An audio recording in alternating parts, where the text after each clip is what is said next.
ಮಾತೆರೆಗ್ಲ ಸೊಲ್ಮೆಲು. ಪ್ರಿಯ ವೀಕ್ಷಕರೇ, ನಿಮಗೆಲ್ಲರಿಗೂ ನಮಸ್ಕಾರ. ನಿಮ್ಮ ಮೆಚ್ಚಿನ ತಿರುಗುಬಾಣಕ್ಕೆ ಸ್ವಾಗತ. ಖಡಕ್ ಪ್ರಶ್ನೆಗೆ ಖಡಕ್ ಉತ್ತರ. ನಾನು ಜಿತೇಂದ್ರ ಕುಂದೇಶ್ವರ.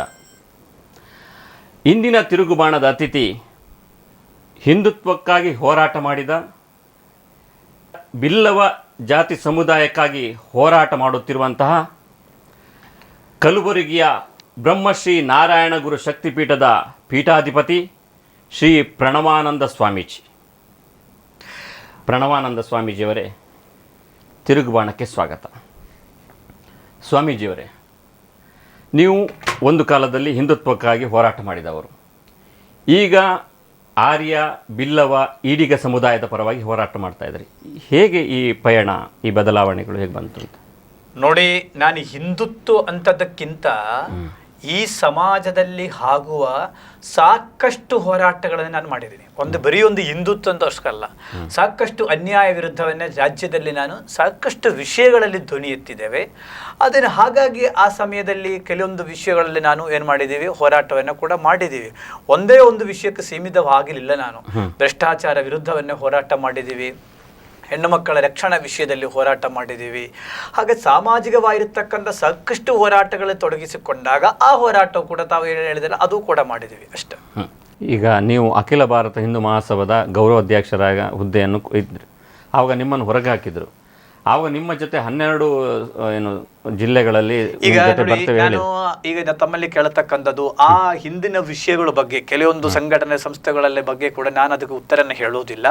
ಯಾಕೆಂತಂದ್ರೆ ಅದನ್ನ ನಮಗೀಗ ಬೇಕಾಗಿರೋದೇನು, ಹಿಂದಿನಿಂದ ಬಂದಿರತಕ್ಕಂಥ ಎಲ್ಲ ವಿಚಾರಗಳು ಕೂಡ ತೆಗೆದು ಬಿಟ್ಟು ನಾವು ನೋಡೋದಕ್ಕೆ ಅರ್ಥ ಕೂಡ ಇರೋದಿಲ್ಲ. ನಾನದು ಉತ್ತರ ಹೇಳು ಅಂದ್ರೆ ಎಲ್ಲಿಯೂ ಕೂಡ ಅಹಿತಕರ ಘಟನೆ ತಾವೇನು ಹೊರಗೆ ಹಾಕಿದಂತ ಹೇಳ್ತೀರಿ, ಇದೆಲ್ಲ ಯಾವುದೂ ಕೂಡ ಹೊರಗೆ ಹಾಕೋದು ಒಳಗೆ ಹಾಕೋದು ಏನೂ ಇಲ್ಲ. ಹಾಗಾಗಿ ನಾವು ಈಗಿನ ಪ್ರಸ್ತುತ ವಿಚಾರಗಳ ಬಗ್ಗೆ ನಾವು ಹೋಗಬಹುದು. ಈಗ ನಾರಾಯಣ ಗುರುಗಳ ಬಗ್ಗೆ ಅವಮಾನ ಮಾಡಿದ್ರಿಂತ ಮುಖ್ಯಮಂತ್ರಿ ಬೊಮ್ಮಾಯಿ ಅವರ ಮೇಲೆ ನೀವು ಆರೋಪ ಮಾಡಿದ್ರಿ. ಯಾಕಾಗಿ? ಅವ್ರು ಏನು ತಪ್ಪು ಮಾಡಿದ್ದಾರೆ? ನೋಡಿ, ಬ್ರಹ್ಮಶ್ರೀ ನಾರಾಯಣ ಗುರುಗಳಂದ್ರೆ 168ನೇ ವರ್ಷದ ಇತಿಹಾಸ ಇರುವ ಒಬ್ಬ ವಿಶ್ವಗುರು, ಜಗತ್ತು ಕಂಡೊಬ್ಬ ಸಂತರವರು.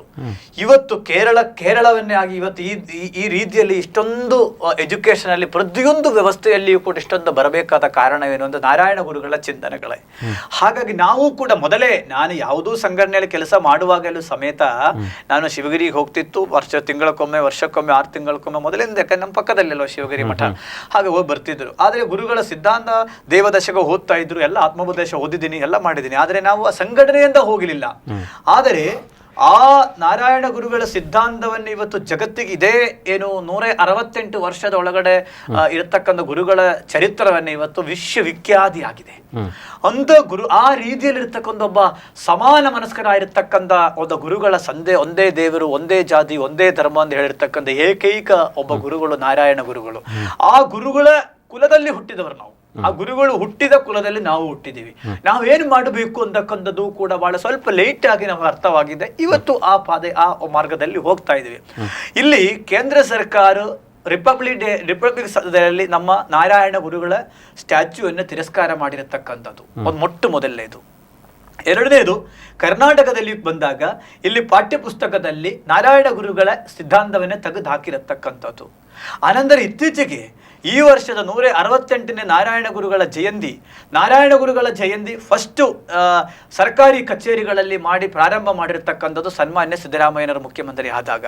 ಅವತ್ತಿನೊಂದು ವಾಡಿಕೆ ಇದೆ, ಏನಂತ, ವಿಧಾನಸಭೆಯ ಬ್ಯಾಂಕೆಟ್ ಹಾಳಲ್ಲಿ ಅವರ ಗುರುಗಳ ಜಯಂತಿ ಬಂದಾಗ ಪೂಜೆ ಮಾಡಿಕೊಂಡು ಸರ್ಕಾರ ಹೊರಗಡೆ ಕೂಡ ಕಾರ್ಯಕ್ರಮ ಮಾಡುತ್ತಾರೆ.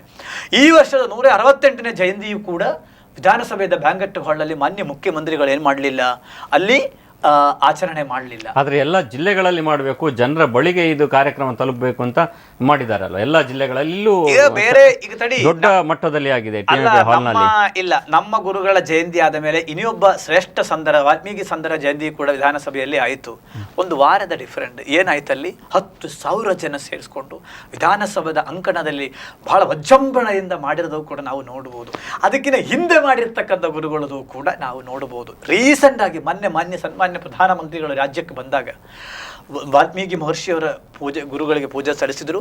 ಕನಕದಾಸರಿಗೂ ಕೂಡ ಪೂಜೆ ಸಲ್ಲಿಸಿದ್ರು. ಸಂತೋಷ, ನಾವು ಕೂಡ ಗೌರವಿಸ್ತೀವಿ. ಯಾಕೆ ನಾರಾಯಣ ಗುರುಗಳ ಅಟ್ಲೀಸ್ಟ್ ಒಂದು ಟೆಂಪ್ರರಿ ಸ್ಟ್ಯಾಚ್ಯೂ ಆದರೂ ಮಾಡಿಕೊಂಡು ಅಲ್ಲಿ ನಾರಾಯಣ ಗುರುಗಳಿಗಾದರೂ ಒಂದು ಒಂದು ಒಂದು ಒಂದು ಗೌರವ ಸಲ್ಲಿಸಬಹುದಿತ್ತಲ್ಲ. ಈ ಜಗತ್ತಿಗೆ ಇಷ್ಟೆಲ್ಲ ಕೊಡುಗೆ ಕೊಟ್ಟಿರ್ತಕ್ಕಂಥ ಒಬ್ಬ ಮಹಾ ಮಹಾ ವ್ಯಕ್ತಿಯಾಗಿ ಪುರುಷನಾಗಿರ್ತಕ್ಕಂಥ ಯುಗ ಪುರುಷರಾಗಿರ್ತಕ್ಕಂಥದ್ದು ಯಾಕೆ ಮರೆದು ಹೋಗ್ತೀರಿ?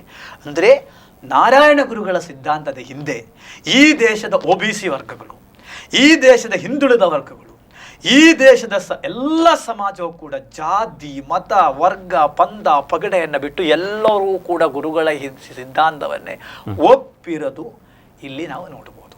ನಮ್ಮ ಹಿರಿಯ ಕಾಂಗ್ರೆಸ್ ನಾಯಕ ಜನಾರ್ದನ ಪೂಜಾರಿ ಅವರ ಹತ್ರ ಕೂಡ ಆಶೀರ್ವಾದ ಕೇಳಿದ್ರಿ. ಅಂದರೆ ಈಗ ಈ ನಾಳ್ದು ಮೆರವಣಿಗೆ ನಡೆಸಲಿಕ್ಕೆ ಯಾಕೆ ನೀವು ಕಾಂಗ್ರೆಸ್ ಪಕ್ಷದವರನ್ನು ಓಲೈಕೆ ಮಾಡ್ತಾ ಇದ್ದಾರೆ? ಏನು ಇದ್ರ ಹಿಂದೆ ಅಂತ ನೋಡಿ, ಕಾಂಗ್ರೆಸ್ ಪಕ್ಷ, BJP ಪಕ್ಷ, JDS ಪಕ್ಷ, ಈ ಪಕ್ಷ ನಮಗಿಲ್ಲ. ನನಗಿರತಕ್ಕಂಥದ್ದೇನು?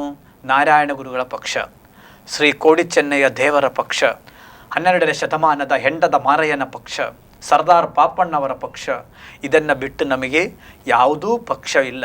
ಆದರೆ ಸಮಾಜದಲ್ಲಿ ನಮ್ಮ ಕುಲಬಾಂಧವರು ಕೂಡ ಸಾಕಷ್ಟು ವಿವಿಧ ಪಕ್ಷಗಳಲ್ಲಿ ಕೆಲಸ ಮಾಡ್ತಾ ಇರ್ತಾರೆ. ಹಾಗಾಗಿ ಸೋಷಿಯಲ್ ಮೀಡಿಯಾಗಳಲ್ಲಿ ವಾಟ್ಸಪ್ಗಳಲ್ಲಿಯೂ ಕೂಡ ಕೆಲವೊಂದು ಅಪಪ್ರಚಾರಗಳು ಮಾಡ್ತಾ ಇರ್ತಾರೆ. ಆದರೆ ಇದು ಯಾವುದೂ ಕೂಡ ಗಮನಕ್ಕೆ ತಗೊಳ್ಳೋದಿಲ್ಲ. ಯಾಕೆ ಅಂತಂದರೆ ಭಾಳ ಸ್ಪಷ್ಟ ಇದೆ ನಮ್ಮ ಗುರಿ. ನಮಗೆ ನಾಳೆ MLA ಆಗಬೇಕು, MP ಆಗಬೇಕು, ಮಂತ್ರಿ ಆಗಬೇಕು, ಜಗದ್ಗುರು ಆಗಬೇಕು, ನಮಗೆ ಪಾದಪೂಜೆ ಮಾಡಬೇಕು, ಮತ್ತೊಂದು ಮಾಡಬೇಕು, ಯಾವುದೂ ಆಶೆಗಳಿಲ್ಲ. ನಾನು ಹುಟ್ಟಿರತಕ್ಕಂಥ ಈ ಕುಲದಲ್ಲಿ ಈ ಕುಲವನ್ನೇ ಎತ್ತಿ ಹಿಡಿಯುವ ಕೆಲಸ ನಾನು ಮಾಡಬೇಕು. ಬೇರೆ ಸಮಾಜದ ಮುಂದೆಯೂ ಕೂಡ ನನ್ನ ಸಮಾಜವು ಕೂಡ ಎದ್ದು ನಿಲ್ಲಬೇಕು ಅಂತಕ್ಕಂಥ ಒಂದು ಸಣ್ಣ ಆಶೆಯಿಂದ ನಾನಿವತ್ತು ಇದಕ್ಕೂ ಮಾಡ್ತಾ ಇದ್ದೇನೆ. ಈಗ ನಿಮ್ಮದೇ ಕುಲ ಬಾಂಧವರೆಲ್ಲ ಇದ್ದಾರೆ, ನೀವು ಕುಲ ಅಂತ ಹೇಳ್ತೀರಿ. ಕೋಟಾ ಶ್ರೀನಿವಾಸ ಪೂಜಾರಿಯವರು, V ಸುನೀಲ್ ಕುಮಾರ್ ಅವರು ಎಲ್ಲ ನಿಮ್ಮ ಕುಲದಿಂದಲೇ ಬಂದವರು. ಅವರು ಒಳ್ಳೊಳ್ಳೆ ಹುದ್ದೆಯಲ್ಲಿದ್ದಾರೆ, ಕ್ಯಾಬಿನೆಟ್. ಅವರ ಹತ್ರ ನೀವು ಮಾಡಿಸ್ಬೋದಲ್ಲ? ಸನ್ಮಾನ್ಯ ಶ್ರೀ ಕೋಟಾ ಶ್ರೀನಿವಾಸ ಪೂಜಾರಿ ಅವರು, ಸನ್ಮಾನ್ಯ ಶ್ರೀ ಸುನಿಲ್ ಕುಮಾರ್ ಅವರು, ಅವರನ್ನು ಬಿಟ್ಟು ಉಳಿದ 5 ಜನ ಶಾಸಕರು, ಟೋಟಲ್ 7 ಜನ ಇದ್ದಾರೆ ಇವತ್ತಿನ ಆಡಳಿತ ಪಕ್ಷದಲ್ಲಿ. ಆದರೆ ಇವರು ಯಾರಿಂದೂ ಕೂಡ ನಿರೀಕ್ಷಣ ತಕ್ಕ ರೀತಿಯಲ್ಲಿ ಸಮಾಜಕ್ಕೆ ಕೊಡುಗೆಯನ್ನೇ ಇಲ್ಲ. ನಿಮ್ಮ ಮಾಧ್ಯಮದ ಮುಖಾಂತರವನ್ನೇ ನಾನು ಅವರಿಗೆ ಕೇಳಕ್ಕೆ ಇಷ್ಟಪಡ್ತೀನಿ. ನಾನೇನು ಅವರ ವೈಯಕ್ತಿಕವಾಗಿ ಟೀಕೆ ಮಾಡೋದು, ಅವರ ಗೌರವವನ್ನೇ ಕಮ್ಮಿ ಮಾಡೋದು ಉದ್ದೇಶವೂ ನನಗಿಲ್ಲ. ಯಾಕೆಂದರೆ ಅವರು ನಮ್ಮವರೇ ಇದ್ದಾರೆ. ಆದರೆ ನನ್ನ ಪ್ರಶ್ನೆ ಇದೆ, 2A ಅಲ್ಲಿ ಇವತ್ತು ನಮ್ಮ ಕುಲ ಇರೋದು ಯಾವುದಲ್ಲಿ 2A 2A ಕ್ಯಾಟಗರಿಯಲ್ಲಿ ನಾವಿದ್ದೇವೆ. ಇವತ್ತು ರಾಜ್ಯದ ಒಂದು ದೊಡ್ಡ ಸಮಾಜ ಇವತ್ತು 2A ಕ್ಯಾಟಗರಿಯಲ್ಲಿ ಬರಬೇಕು ಅಂತ ಹೇಳಿ ದೊಡ್ಡ ಮಟ್ಟದ ಹೋರಾಟ ನಡೆಸ್ತಾ ಇದೆ. ನಿನ್ನೆಯೂ ಕೂಡ ಗೋಕಾಕಲ್ಲಿ ದೊಡ್ಡ ಹೋರಾಟ ಆಯಿತು. ಈ ಸರ್ಕಾರನ ಭಾಗವಾಗಿರತಕ್ಕಂಥ MPಗಳು MLAಗಳು ಕೂಡ ಅದೇ ಸಮುದಾಯದವರು ಹೋಗಿಕೊಂಡು ಅಲ್ಲಿ ಏನು ಮಾಡಿದ್ದಾರೆ, ಆ ಸ್ಟ್ರೈಕಿಗೆ ಶಕ್ತಿ ತುಂಬಿದ್ದಾರೆ. ಸೊ ನಾನು ಕೇಳೋದೇನು, ಇವರು 2 ಕೈ ಮುಗಿದು ನಾನು ಇವರು ಇಬ್ಬರಿಗೂ ಉಳಿದ 5 ಜನ ಶಾಸಕರಿಗೂ ಕೇಳತಕ್ಕಂಥ ಒಂದೇ ವಿಚಾರ, 2A ಅಲ್ಲಿ ಈ ಸಮಸ್ಯೆಯಲ್ಲಿ ನಿಮ್ಮ ನಿಲುವೇನು, ನಿಮ್ಮ ಸ್ಪಷ್ಟತೆ ಏನು ನನ್ನ ಪ್ರಶ್ನೆ. ಅದೇ ರೀತಿಯಲ್ಲಿ ಸುಮಾರು 10ರಿಂದ 15 ಜಾತಿಗೆ ನಿಗಮವನ್ನೇ ಘೋಷಣೆ ಮಾಡಿದ್ದಾರೆ. 1,000 ಕೋಟಿ ರೂಪಾಯಿಯನ್ನು ಕೊಟ್ಟಿದ್ದಾರೆ. ಇದರಲ್ಲಿ ನಿಮ್ಮ ನಿಲುವುಗಳೇನು? 18 ವರ್ಷ ಕಾಲವಾಗಿ ಕಲ್ಯಾಣ ಕರ್ನಾಟಕ ಭಾಗದ ನಮ್ಮ ಕುಲ ಕಸಬ ಇರತಕ್ಕಂಥ ಸೇಂದಿ ಇಳಿಸಿ ಮಾರಾಟ ಮಾಡಿ ಬದುಕತಕ್ಕಂಥ ಈ ಕಸಬನ್ನೇ ಬಂದು ಮಾಡಿ 18 ವರ್ಷ ಕಾಲ ಆಗಿದೆ. ಇದರಲ್ಲಿ ನಿಮ್ಮ ನಿಲುವೇನು? ಸರ್ವ ಯೂನಿವರ್ಸಿಟಿಗಳಲ್ಲಿ ಬ್ರಹ್ಮಶ್ರೀ ನಾರಾಯಣ ಗುರುಗಳ ಅಧ್ಯಯನ ಪೀಠವನ್ನೇ ಮಾಡಬೇಕು. ಇದರಲ್ಲಿ ನಿಮ್ಮ ನಿಲುವೇನು? ಸೊ ನಮ್ಮ ಸಮುದಾಯಕ್ಕೆ ಇವತ್ತು ಉಳ್ಕೊಳ್ಳೋದಕ್ಕೆ ಮನೆಗಳಿಲ್ಲ, ಕೆಲಸಗಳಿಲ್ಲ, ಮತ್ತೆ ಶೌಚಾಲಯ ಕೂಡ ಇಲ್ಲದ ಮನೆಗಳು ಇವತ್ತು ಉತ್ತರ ಕಲ್ಯಾಣ ಕರ್ನಾಟಕ ಭಾಗದಲ್ಲಿದೆ. ಇದರಲ್ಲಿ ತಮ್ಮ ನಿಲುವುಗಳೇನು? ಇದ್ರ ಬಗ್ಗೆ ಯಾಕೆ ವಿಧಾನಸಭೆಯಲ್ಲಿ ನೀವು ಧ್ವನಿ ಎತ್ತುತ್ತಾ ಇಲ್ಲ? ಇದ್ರ ಬಗ್ಗೆ ಯಾಕೆ ನೀವು ಮುಖ್ಯಮಂತ್ರಿ ಹತ್ರ ಹೋಗ್ತಾ ಇಲ್ಲ? ಇದ್ರ ಬಗ್ಗೆ ಯಾಕೆ ಸಮಾಜದ ಲೀಡರ್ಸ್ಗಳನ್ನೇ ಹೋರಾಟ ಮಾಡುವವ್ರನ್ನೇ ಕರ್ಕೊಂಡು ಹೋಗಿ ನೀವು ಇದ್ರ ಬಗ್ಗೆ ಮುಖ್ಯಮಂತ್ರಿಗಳ ಹತ್ರ ಧ್ವನಿ ಎತ್ತುತ್ತಾ ಇಲ್ಲ? ಇದೊಂದೇ ನಿಮ್ಮ ಮುಂದೆ ಇರತಕ್ಕಂಥ ಪ್ರಶ್ನೆ. ಈಗ ಅಂದರೆ ನಿಮ್ಮ ಕುಲದ ನಿಮ್ಮ ಸಮಾಜದ ಶಾಸಕರು ಜನಪ್ರತಿನಿಧಿಗಳು ಕೆಲಸ ಮಾಡ್ತಾ ಇಲ್ಲ, ಸರಿಯಾಗಿ ನ್ಯಾಯ ಕೊಡ್ತಾ ಇಲ್ಲ. ಹಾಗಾಗಿ ಸರ್ಕಾರದಕ್ಕೆ ಚುನಾವಣೆ ಬಂದಾಗ ತಕ್ಕ ಪಾಠ ಕಲಿಸ್ತೇನೆ ಅಂತ ಹಿಂದೆ ಕೂಡ ಹೇಳಿದ್ರಿ. ಈಗ ನಿಮ್ಮ ನಿಲುವು ಬದಲಾಗಿದೆ ನೋಡಿ. ಯಾವುದು ಬದಲಾಗುವುದಿಲ್ಲ. ಸನ್ಮಾನ್ಯ ಮುರುಗೇಶ್ ನಿರಾಣಿ ಅವರು ಇವತ್ತಿನ ರಾಜ್ಯದ ಕ್ಯಾಬಿನೆಟ್ ಸಚಿವರು, ಅವರು ನನ್ನ ಹತ್ರ ಬಂದಿದ್ದು, ನಾನು ಉಪವಾಸ ಸತ್ಯಾಗಿ ಕೂತ್ಕೊಂಡಾಗ ಗುಲ್ಬರ್ಗದಲ್ಲಿ, ಸ್ವಾಮೀಜಿ ನಾನಿದು ಪರಿಹಾರ ಕಾಣ್ತೀನಿ, ದಯವಿಟ್ಟು ನಾವು ನಿಲ್ಲಿಸಬೇಕು ಅಂತಂದಾಗ ನಾನು ನಿಲ್ಲಿಸಿದ್ದೆ. ಅನಂತರ ಒಂದು 15 ದಿನ ಆದ ಮೇಲೆ ನಾನು ವಿಚಾರಿಸಿದಾಗ ಅವರು ಒಂದು ಮಾತು ಹೇಳಿದರು, ನಿಮ್ಮ ಸಮುದಾಯದ ಮಂತ್ರಿಗಳು ನಿಮ್ಮ ಸಮುದಾಯದ MLAಗಳು ಸಪೋರ್ಟ್ ಕೊಡ್ತಾ ಇಲ್ಲ ಸ್ವಾಮೀಜಿ, ನಾವೇನ್ ಮಾಡ್ಲಿ? ಇದು ನಾನು ಹೇಳಿದಲ್ಲ, ಮಾಧ್ಯಮದಲ್ಲಿ ಹೇಳ್ತಾ ಇದೀನಲ್ಲ. ಮುರುಗೇಶ್ ನಿರಾಣಿ ಕ್ಯಾಬಿನೆಟ್ ಸಚಿವರು, is one of the cabinet ಸಚಿವರು ಇನ್ ಕ್ಯಾಬಿನೆಟ್. ಸೊ ನಾನು ಹೇಳ್ತಕ್ಕಂಥದ್ದೇನು, ಇವತ್ತು ನಮ್ಮ ಸಮುದಾಯದಲ್ಲಿ ನಮ್ಮ ಸಮಸ್ಯೆಗೋಸ್ಕರ ಬೇಕು ಅಂತ ಹೇಳಿಕೊಂಡು ಹೋರಾಟ ಮಾಡಿ ಬೀದಿಯಲ್ಲಿ ಇಳಿಯುವ ಒಂದು ಪರಂಪರೆ ನಮ್ಮಲ್ಲಿ ಉಂಟಾಗಲಿಲ್ಲ. ಯಾರೂ ಪ್ರಶ್ನಿಸಲಿಲ್ಲ. ಎಲ್ಲರೂ ಪ್ರಶ್ನಾತೀತ ನಾಯಕರಾಗಿ ಬೆಳೆದರು. ಈ ಸಮುದಾಯ ಎಲ್ಲಿಗೆ ಹೋದ್ರು ಇವತ್ತು? ಇವರನ್ನೇ ಕರೆಸಬೇಕು, ಇವರಿಗೆ ಶಾಲಾ ಆಗಬೇಕು, ಇವರಿಗೆ ಗೌರವ ಕೊಡಬೇಕು ಒಂದು ಪದ್ಧತಿಯನ್ನ ಸಮುದಾಯದಲ್ಲಿ ಇತ್ತು. ಈಗೇನಾಗಿದೆ, ನಾವು ಬೇರೆ ಸಮುದಾಯದವರು, ಮೇಲಿನ ವರ್ಗದವರು ಮಾಡುವ ದಬ್ಬಾಳಿಕೆ ದೌರ್ಜನ್ಯದಲ್ಲಿ ಇವತ್ತು ನಮ್ಮ ಸಮುದಾಯಕ್ಕೆ ಕೂಡ ಇವತ್ತು ಸ್ವಲ್ಪ ಜಾಗ್ರತೆ ಆಗ್ತಾ ಇದೆ. ಜಾಗ್ರತೆ ಆಗುವ ಇವತ್ತು ನಾನು ಕೇಳ್ತಾ ಇದ್ದೀನಿ, ಏನು ಸ್ವಲ್ಪ ವರ್ಷ ಹೋಗಿಲಿ, ಪ್ರತಿಯೊಬ್ಬ ಬಿಲ್ಲವನು ಕೇಳ್ತಾನೆ. ಇದೇ ನನ್ನ ಮೊಬೈಲಲ್ಲಿದೆ, ಇದೇ ನಮ್ಮ ಮಂಗಳೂರಲ್ಲಿ 2ನೇ ವಾರ್ಡಲ್ಲಿ ನಾನೊಂದು ನಮ್ಮ ಬೆಲ್ಲವ ಕುಲಬಾಂಧವರ ಮನೆ ಹೋಗಿದೆ. ಆ ಮನೆಯಲ್ಲಿ 3 ಜನ ರೋಗಿಗಳು ಕಂಗನಾಡಿ B ವಾರ್ಡಲ್ಲಿ 3 ಜನ ರೋಗಿಗಳು, ಒಬ್ಬರೇ ದುಡಿತಾರೆ, ಮನೆ ಇಲ್ಲ, ಮಲ್ಗಕ್ಕೆ ಮಂಚಗಳಿಲ್ಲ. ನಮ್ಮ ಕುಲಬಾಂಧವರು, ನಾನು ಆ ಮನೆಗೂ ಮಕ್ಕಳಿಬ್ಬರು ಓದ್ತಾ ಇದ್ದಾರೆ, ಎಜುಕೇಶನ್ ವ್ಯವಸ್ಥೆ ಇಲ್ಲ. ಇದು ಕೆಲವೊಬ್ಬರು ಹೇಳುತ್ತಾರೆ ಸರ್ಕಾರದ ಭಾಗವಾದ ನಾವು 2 ಮಂತ್ರಿ ಸ್ಥಾನ ಕೊಟ್ಟಿದ್ದೀವಿ, ನಾವು ಕಾರ್ಪೊರೇಷನ್ ಕೊಟ್ಟಿದ್ದೀವಿ, ನಾವು ಜಿಲ್ಲಾ ಅಧ್ಯಕ್ಷರಿಗೆ ಕೊಟ್ಟಿದ್ದೀವಿ, ನಾವು ನಿಗಮ ಕೊಟ್ಟಿದ್ದೀವಿ. ಎಲ್ಲ ಕೊಟ್ಟು ಏನು ಬಂದಿ ಸಮಾಜಕ್ಕೆ? ನಿಗಮ ಎಲ್ಲರಕ್ಕೂ ಮೇಲಿನ ವರ್ಗದವರು ಕೇಳಿದಂದ್ರೆ ನಿಗಮ ಕೊಡ್ತೀರಿ, ನಾವು ಕೇಳಿದಂದ್ರೆ ಕೋಶ ಕೊಡ್ತೀರಿ. ಜೀವವಿಲ್ಲ ಅಂತ ಕೋಶ ಅರ್ಥ ಎಲ್ಲಿಯೂ ಕೂಡ ಕೇಳಲಿಲ್ಲ. ನಿಗಮ ಅಂತ ಬಂದಾಗ ಏನಿದೆ, ನಿಗಮದಲ್ಲಿ ನೀವು ಬಡ್ಜೆಟಲ್ಲಿ ಏನು ಮಾಡಬೇಕಾಗತ್ತೆ, ಫಂಡ್ ಇಡಲೇಬೇಕಾಗುತ್ತೆ, ಘೋಷಣೆ ಆಗಲೇಬೇಕಾಗುತ್ತೆ, ಕ್ರಮ ಆಗಲೇಬೇಕು. ನಮ್ಮ ಸಮುದಾಯದಿಂದ ಒಬ್ಬರು ಅಧ್ಯಕ್ಷರಾಗ್ತಾರೆ, 10-12 ಜನ ಡೈರೆಕ್ಟರ್ಸ್ ಆಗ್ತಾರೆ. ಅವ್ರಿಗೆ ಗೊತ್ತಾಗುತ್ತೆ ಈ ಸಮುದಾಯದ ಸಮಸ್ಯೆಗಳೇನಿದೆ ಅಂತ. ಆದ್ರಿಂದ ಅದು ಒಂದು ಉತ್ತಮವಾದದ್ದು. ಆದರೆ ಕೋಶ ಯಾವುದೋ ಒಂದು ತಹಸೀಲ್ದಾರ್ ರ್ಯಾಂಕಲ್ಲಿ ಇರ್ತಕ್ಕಂಥ ಕಾರ್ಪೊರೇಟ್ ಫಂಡ್ ಅಂತ ಹೇಳ್ತಾರೆ, ಅದೇ ನೀವು ಇಡಬೇಕಾಗಿಲ್ಲ, ಇಷ್ಟು ಇಡಬೇಕು ಅಂದು ಇಲ್ಲ. ಸೊ ಇದು ಸಮುದಾಯಕ್ಕೆ ಮೂಗಿಗೆ ತುಪ್ಪ ಹಚ್ಚುವ ಕೆಲಸ, ನಮ್ಮ ಹೋರಾಟಗಳನ್ನೇ ಹತ್ತಿಕ್ಕುವ ಕೆಲಸ ಸರ್ಕಾರ ಮಾಡ್ತಕ್ಕಂಥದ್ದು. ಅಂದರೆ ನಿಮ್ಮ ಜನಪ್ರತಿನಿಧಿಗಳು ಸರಿಯಾಗಿ ಕೆಲಸ ಮಾಡ್ತಾ ಇಲ್ಲ ಅಂದರೆ ಆ ಜಾಗವನ್ನು ನೀವೇನಾದರೂ ತುಂಬಲಿಕ್ಕೆ ಪ್ರಯತ್ನ ಪಡ್ತಾ ಇದ್ದೀರಾ? ನೋಡಿ, ನಾವು ಯಾವತ್ತೂ ಕೂಡ ಕಿಂಗ್ ಆಗೋದಿಲ್ಲ. ನಮಗೆ ನಾವು ಕಿಂಗ್ ಆಗೋದಕ್ಕೂ ಹೋಗೋದೂ ಇಲ್ಲ. ಅಟ್ಲೀಸ್ಟ್ ನಿಮಗೆ ಗೊತ್ತಿರೋದು, ಅಟ್ ಪ್ರೆಸೆಂಟ್ ನಾನೊಬ್ಬ ಚುನಾಯಿತ ಪ್ರತಿನಿಧಿನಿ, ನಾನೇನು ಆಶಿಕೊಂಡು ಬಂದವ, ಗ್ರಾಮ ಪಂಚಾಯತ್ ಸದಸ್ಯ, ನಮಗೇನು ಇದು ಬೇಕಾಗಿಲ್ಲ. ಅಲ್ಲಿ ಬಿಜೆಪಿಯ ಬೆಂಬಲವನ್ನು ತಗೊಂಡು ಯಾವತ್ತೂ ಇಲ್ಲ. ಯಾರ ಪಕ್ಷದ ಬೆಂಬಲೂ ಇಲ್ಲ ನನಗೆ. ಒಂದ್ಸರಿ ಸೋತಿದ್ರಿ ಅದಕ್ಕಿಂತ ಹಿಂದೆ.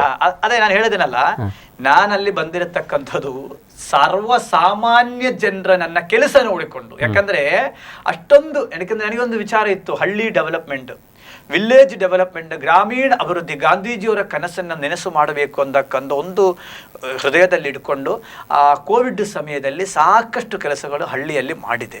ಆ ಒಂದು ಹಿನ್ನೆಲೆಯಲ್ಲಿ ಗುರುಗಳೂ ಕೂಡ ಇಲ್ಲಿ ಇರಬೇಕು ಅಂತ ಕರೀದೆ ಮಾಡಿರ್ಬೋದು. ಹಾಗಾಗಿ ಆದರೆ 2.5 ವರ್ಷಗಳಲ್ಲಿ ಅಲ್ಲಿ ಪಂಚಾಯತ್ ಸಭೆಗಳಾಗಿತ್ತು, ನೀವು ಒಂದೇ ಒಂದು ಸಭೆಗೆ ಮಾತ್ರ ಹೋದ್ರಿ, ಉಳಿದ ಸಭೆಗೆ ಹೋಗ್ಲಿಲ್ಲ ಅಂತ ಗಲಾಟೆ ಎಲ್ಲ ಆಯ್ತು. ಇಲ್ಲ ಇದೆಲ್ಲ ನೋಡ್ರಿ, ಯಾವುದೋ ಒಂದು 3 ಸಭೆಗೆ ಹೋಗಿಲ್ಲ ಅಂದ್ರೆ ಆಟೋಮೆಟಿಕಲಿ ಅವ್ರು ಏನ್ ಮಾಡ್ತಾರೆ, 4ನೇ ಸಭೆಯಲ್ಲಿ ಅವ್ರನ್ನ ವಜಾ ಮಾಡಬೇಕು ಅಂತ ಅವ್ರ ಲೆಟರ್ ಕಳಿಸ್ಬೇಕಾಗತ್ತೆ. ಇಲ್ಲಿಯವರೆಗೂ ಕೂಡ ಯಾವುದು ಲೆಟರ್ ಕಳಿಸಿಲ್ಲ. ಯಾವುದು ನಾನೇ ಈ ಸರ್ಕಾರದ ಭಾಗದಲ್ಲಿ ಗ್ರಾಮ ಪಂಚಾಯತ್ ಅಲ್ಲಿ ಬರಬೇಕಾದ ದುಡ್ಡುಗಳು, ಬಡವರು ಬಗ್ಗರಿಗೂ SC ST ಬರಬೇಕಾದ ದುಡ್ಡುಗಳು ಕೂಡ ಸರಿಯಾದ ರೀತಿಯಲ್ಲಿ ತಲುಪಲಿಲ್ಲ. ಅದು ತಲುಪಿಸಿ ಹೋದಾಗ ನಾವು ಕೂಡ ಟಾರ್ಗೆಟ್ ಆಗ್ತಾ ಇದೆ. ನಮ್ಮನ್ನ ಏನ್ ಮಾಡ್ತಾ ಇದೆ, ತೇಜೋವಧ ಮಾಡತಕ್ಕಂಥ ಕೆಲಸಗಳು ನಡೀತಾ ಇದರಿಂದ ಈ ವ್ಯವಸ್ಥಿತಿ ಜೊತೆ ನಾವು ಇಲ್ಲ ಅಂತ ಹೇಳಿಕೊಂಡು ರಾಜೀನಾಮೆ ಕೂಡ ನಾನು ಕೊಟ್ಟಿದ್ದ, ಈ ಸ್ಥಾನ ಬೇಕಾಗಿಲ್ಲ ಅಂತ ಹೇಳಿಕೊಂಡು. ಆದ್ರೆ ನಮ್ಮ ವಾರ್ಡಿನ ಜನ ಹೇಳಿದ್ರು, ಇಲ್ಲ ಸ್ವಾಮೀಜಿ ನೀವು ಇರಬೇಕಲ್ಲಿ, ನೀನು ಮಾಡ್ಲಿಲ್ಲ ಆದ್ರೂ ಪರವಾಗಿಲ್ಲ. ಇವತ್ತು ನಾನು ಹೇಳ್ತೀನಲ್ಲ, ನನ್ನ ಗ್ರಾಮ ಪಂಚಾಯತ್ ಇವತ್ತು ನಾನು ಬಂದ ಮೇಲೆ ಸಾಕಷ್ಟು ಹಗರಣ ಮುಕ್ತವಾಯಿತು. ಅದೇ ಗ್ರಾಮ ಪಂಚಾಯತ್ PDOಗಳನ್ನ ನಾನೇನ್ ಮಾಡಿದಕ್ಕೆ ಸಸ್ಪೆಂಡ್ ಮಾಡಿಸಿದೆ. ನಾನು ಉಪವಾಸ ಕೂತು, ಯಾಕೋಸ್ಕರ SC ST ಹಣ ದುರುಪಯೋಗ, ಸ್ವಚನ ಪಕ್ಷಪಾತ, ಹಿಂದುಳಿದ ವರ್ಗಕ್ಕೂ ಜನಾಂಗಕ್ಕೂ ಅಲ್ಲಿ ನೇರವಾಗಿ ಹೋಗಿ ಅಸ್ಪರ್ಶತೆ, ಇದೆಲ್ಲವನ್ನೇ ಕೂಡ ಕಂಡು ಬಂದುದರಿಂದ ನಾನೇನ್ ಮಾಡಿದೆ, ಸಾಕಷ್ಟು ಹೋರಾಟವನ್ನ ಮಾಡಿದರು, ಸಾಕಷ್ಟು ರಾಜ್ಯ ಮಟ್ಟದ ಗಮನವೂ ಕೂಡ ಸೆಳೆದ್ರು. ಹಾಗಾಗಿ ನಾವು ಯಾವತ್ತೂ ಕೂಡ ಚುನಾಯಿತ ಮಾಡಿಕೊಂಡು ಏನೋ ಮಾಡಬೇಕು ಅಂತ ಹೋದಾರಲ್ಲ, ಆದರೆ ಗ್ರಾಮೀಣ ಭಾಗದ ಜನರ ಜೀವನ ಇದೆಯಲ್ಲ ಎಷ್ಟು ಹಾಳಾಗ್ತದೆ ಇವತ್ತು ಕೂಡ ನಮ್ಮ ಪಂಚಾಯತ್. ಇದೇ ಕಾಳಜಿಯಲ್ಲಿ ನೀವು ಮುಂದೆ ಈಗ ಗ್ರಾಮ ಮಟ್ಟದಲ್ಲಿದ್ರಿ, ರಾಜ್ಯ ಮಟ್ಟಕ್ಕೆ ಏನಾದರೂ ಈ ಚುನಾವಣೆಯಲ್ಲಿ ನಿಮ್ಮ ಪ್ರತಿನಿಧಿಯಾಗಿ ಸುಧಾರಣೆ ಮಾಡುವಂತ ಏನಾದ್ರು ಗುರಿ ಇದೆಯಾ? ನೀವು ನಾನು ನಿಮಗೆ ಬರೆದು ಕೊಡ್ತೀನಿ. ಯಾವುದೂ ಒಂದು ಚುನಾಯಿತ ಪ್ರಕ್ರಿಯೆಗೆ ಸ್ವಾಮೀಜಿ ಹೋಗುದಿಲ್ಲ, ಯಾವುದಕ್ಕೂ ನಾನು ಹೋಗುದಿಲ್ಲ. ಪಂಚಾಯತ್ ವ್ಯವಸ್ಥೆ ಇದ್ದು ಮತ್ತೆ ಯಾವುದು ಪಂಚಾಯತ್ನಲ್ಲೂ ಕೂಡ ವ್ಯವಸ್ಥೆ ಚುನಾಯಿತ ಅಲ್ಲ. ಈಗ ನಾನು ಮುಂದೆ ಹೇಳುತ್ತಾ ಇದ್ದೀನಿ, ನಾನು ಸಮಾಜಕ್ಕೆ ಬಂದ ಮೇಲೆ ಈ ಸಮಾಜವನ್ನು ಉಪಯೋಗಿಸಿಕೊಂಡು ಈ ಸಂಘಟನೆಯನ್ನೇ ಮುಂದೆ ಇಟ್ಕೊಂಡು ಇದರಲ್ಲಿ ಯಾವತ್ತೂ ಕೂಡ ನಾನು ಬಾರ್ಗೇನಿಂಗ್ ಆಗಲಿ ಮತ್ತೊಂದು ಮುಗುದೊಂದು ನಾನು ಮಾಡಲ್ಲ.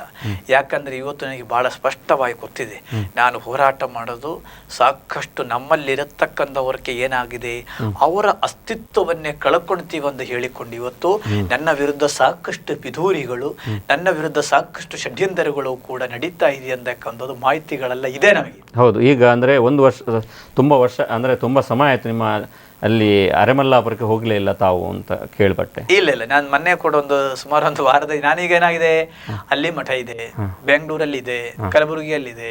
ಒಬ್ಬ ಗುರುಗಳಿಗೆ ಸುಮಾರು ಮಠಗಳಿದ್ದಾಗ ಒಂದೇ ಮಠದಲ್ಲಿ ಇರಕ್ಕಾಗಲ್ಲ. 3 ತಿಂಗಳಕ್ಕೊಮ್ಮೆ 6 ತಿಂಗಳಕ್ಕೊಮ್ಮೆ ಹೋಗ್ತೀವಿ. ನಾನೇ ಹೇಳೋದೇನಲ್ಲ, ಯಾವ್ದೊಬ್ರು ಸ್ವಾಮೀಜಿ ಬಂದಂದ್ರೆ ಆ ಮಠವು ಕೂಡ ನಾನು ವಹಿಸ್ಕೊಡಕ್ಕೆ ರೆಡಿ ಇದ್ದೀನಿ. ಯಾಕಂದ್ರೆ ನನಗೆ ಸಂಪೂರ್ಣ ತೊಡಗಿಸಿಕೊಳ್ಳ ಲಿಂಗಾಯತ ಇದಕ್ಕೆ ಅದಲ್ಲ. ಶರಣ ಬಸವೇಶ್ವರ ದೇವರಂದ್ರೆ ಜಾತ್ಯತೀತ ಮಠ ಅದು. ಆದ್ರೆ ಹಳ್ಳಿಗಳಲ್ಲಿ ಏನ್ ಕಲ್ಪನೆ ಇರುತ್ತದೆ, ಅದೊಂದು ಜಾತಿಗೆ ಸೀಮಿತ ಆದ್ರಿಂದ ನಾನೇನ್ ಮಾಡ್ತೇನೆ, ಅಲ್ಲಿಯೂ ಕೂಡ ನಾನು ಹೋಗುವಾಗ ಏನೂ ಇದ್ದಿಲ್ಲ, ನಾನೇ ಮಾಡಕ್ಕಾಗ ಕಟ್ಟಿದೀವಿ. ಆದ್ರಿಂದ ನಮಗೇನು ಇವತ್ತು ನೀವು ಆ ಗ್ರಾಮದಲ್ಲಿ ಹೋದು ಕೇಳಿದ್ರು ಕೂಡ ಶ್ರೀಗಳ ಬಗ್ಗೆ ಕೇಳಿದಂದ್ರೆ ಯಾರೂ ಕೂಡ ಏನು ಹೋರಾಟ ಅಂತ ಹೇಳ್ತೀವಿ, ಅದನ್ನ ಬಿಟ್ಟು ನಾನು ಇಲ್ಲೇ ಕುಂದಿರ್ತೀನಲ್ಲ, ಇಲ್ಲೇ ನೀ ಲೌಡ್ ಸ್ಪೀಕರ್ ಮಾಡೋಪನ್ನ ಕಾಲ್ ಮಾಡಬಹುದು. ಈಗ ಕರೆಕ್ಟ್, ಅದು ನಿಜ. ಈಗ ಇದು ಆರ್ಯ ಬಿಲ್ಲವ ಈಡಿಗ ಸಮುದಾಯ ಮತ್ತೆ ಇದು ಶರಣ ಬಸವೇಶ್ವರ ಮಠ, ಅದು ಎರಡು ಬೇರೆ ಬೇರೆ ಜಾತಿ ಸಮುದಾಯ ಅಂತ ಕಾಣ್ತದೆ. ಅದೊಂದು ಕಾನ್ಫ್ಲಿಕ್ಟ್, ಖಂಡಿತ ಕಾನ್ಫ್ಲಿಕ್ಟ್ ಹಾಕ್ತಾ ಇದ್ರೆ ಆ ಕಾನ್ಫ್ಲಿಕ್ಟ್ ಏನಿಲ್ಲ. ನಾರಾಯಣ ಗುರುಗಳು ಅಲ್ಲ, ನಾರಾಯಣ ಗುರುಗಳ ಸಿದ್ಧಾಂತ ಶರಣ ಬಸವೇಶ್ವರನ ಸಿದ್ಧಾಂತ ಎಲ್ಲ ಒಂದೇ, ಸಿದ್ಧಾಂತವನ್ನ ಗುರುಗಳ ಸಿದ್ಧಾಂತ ಎಲ್ಲ ಒಂದೇ.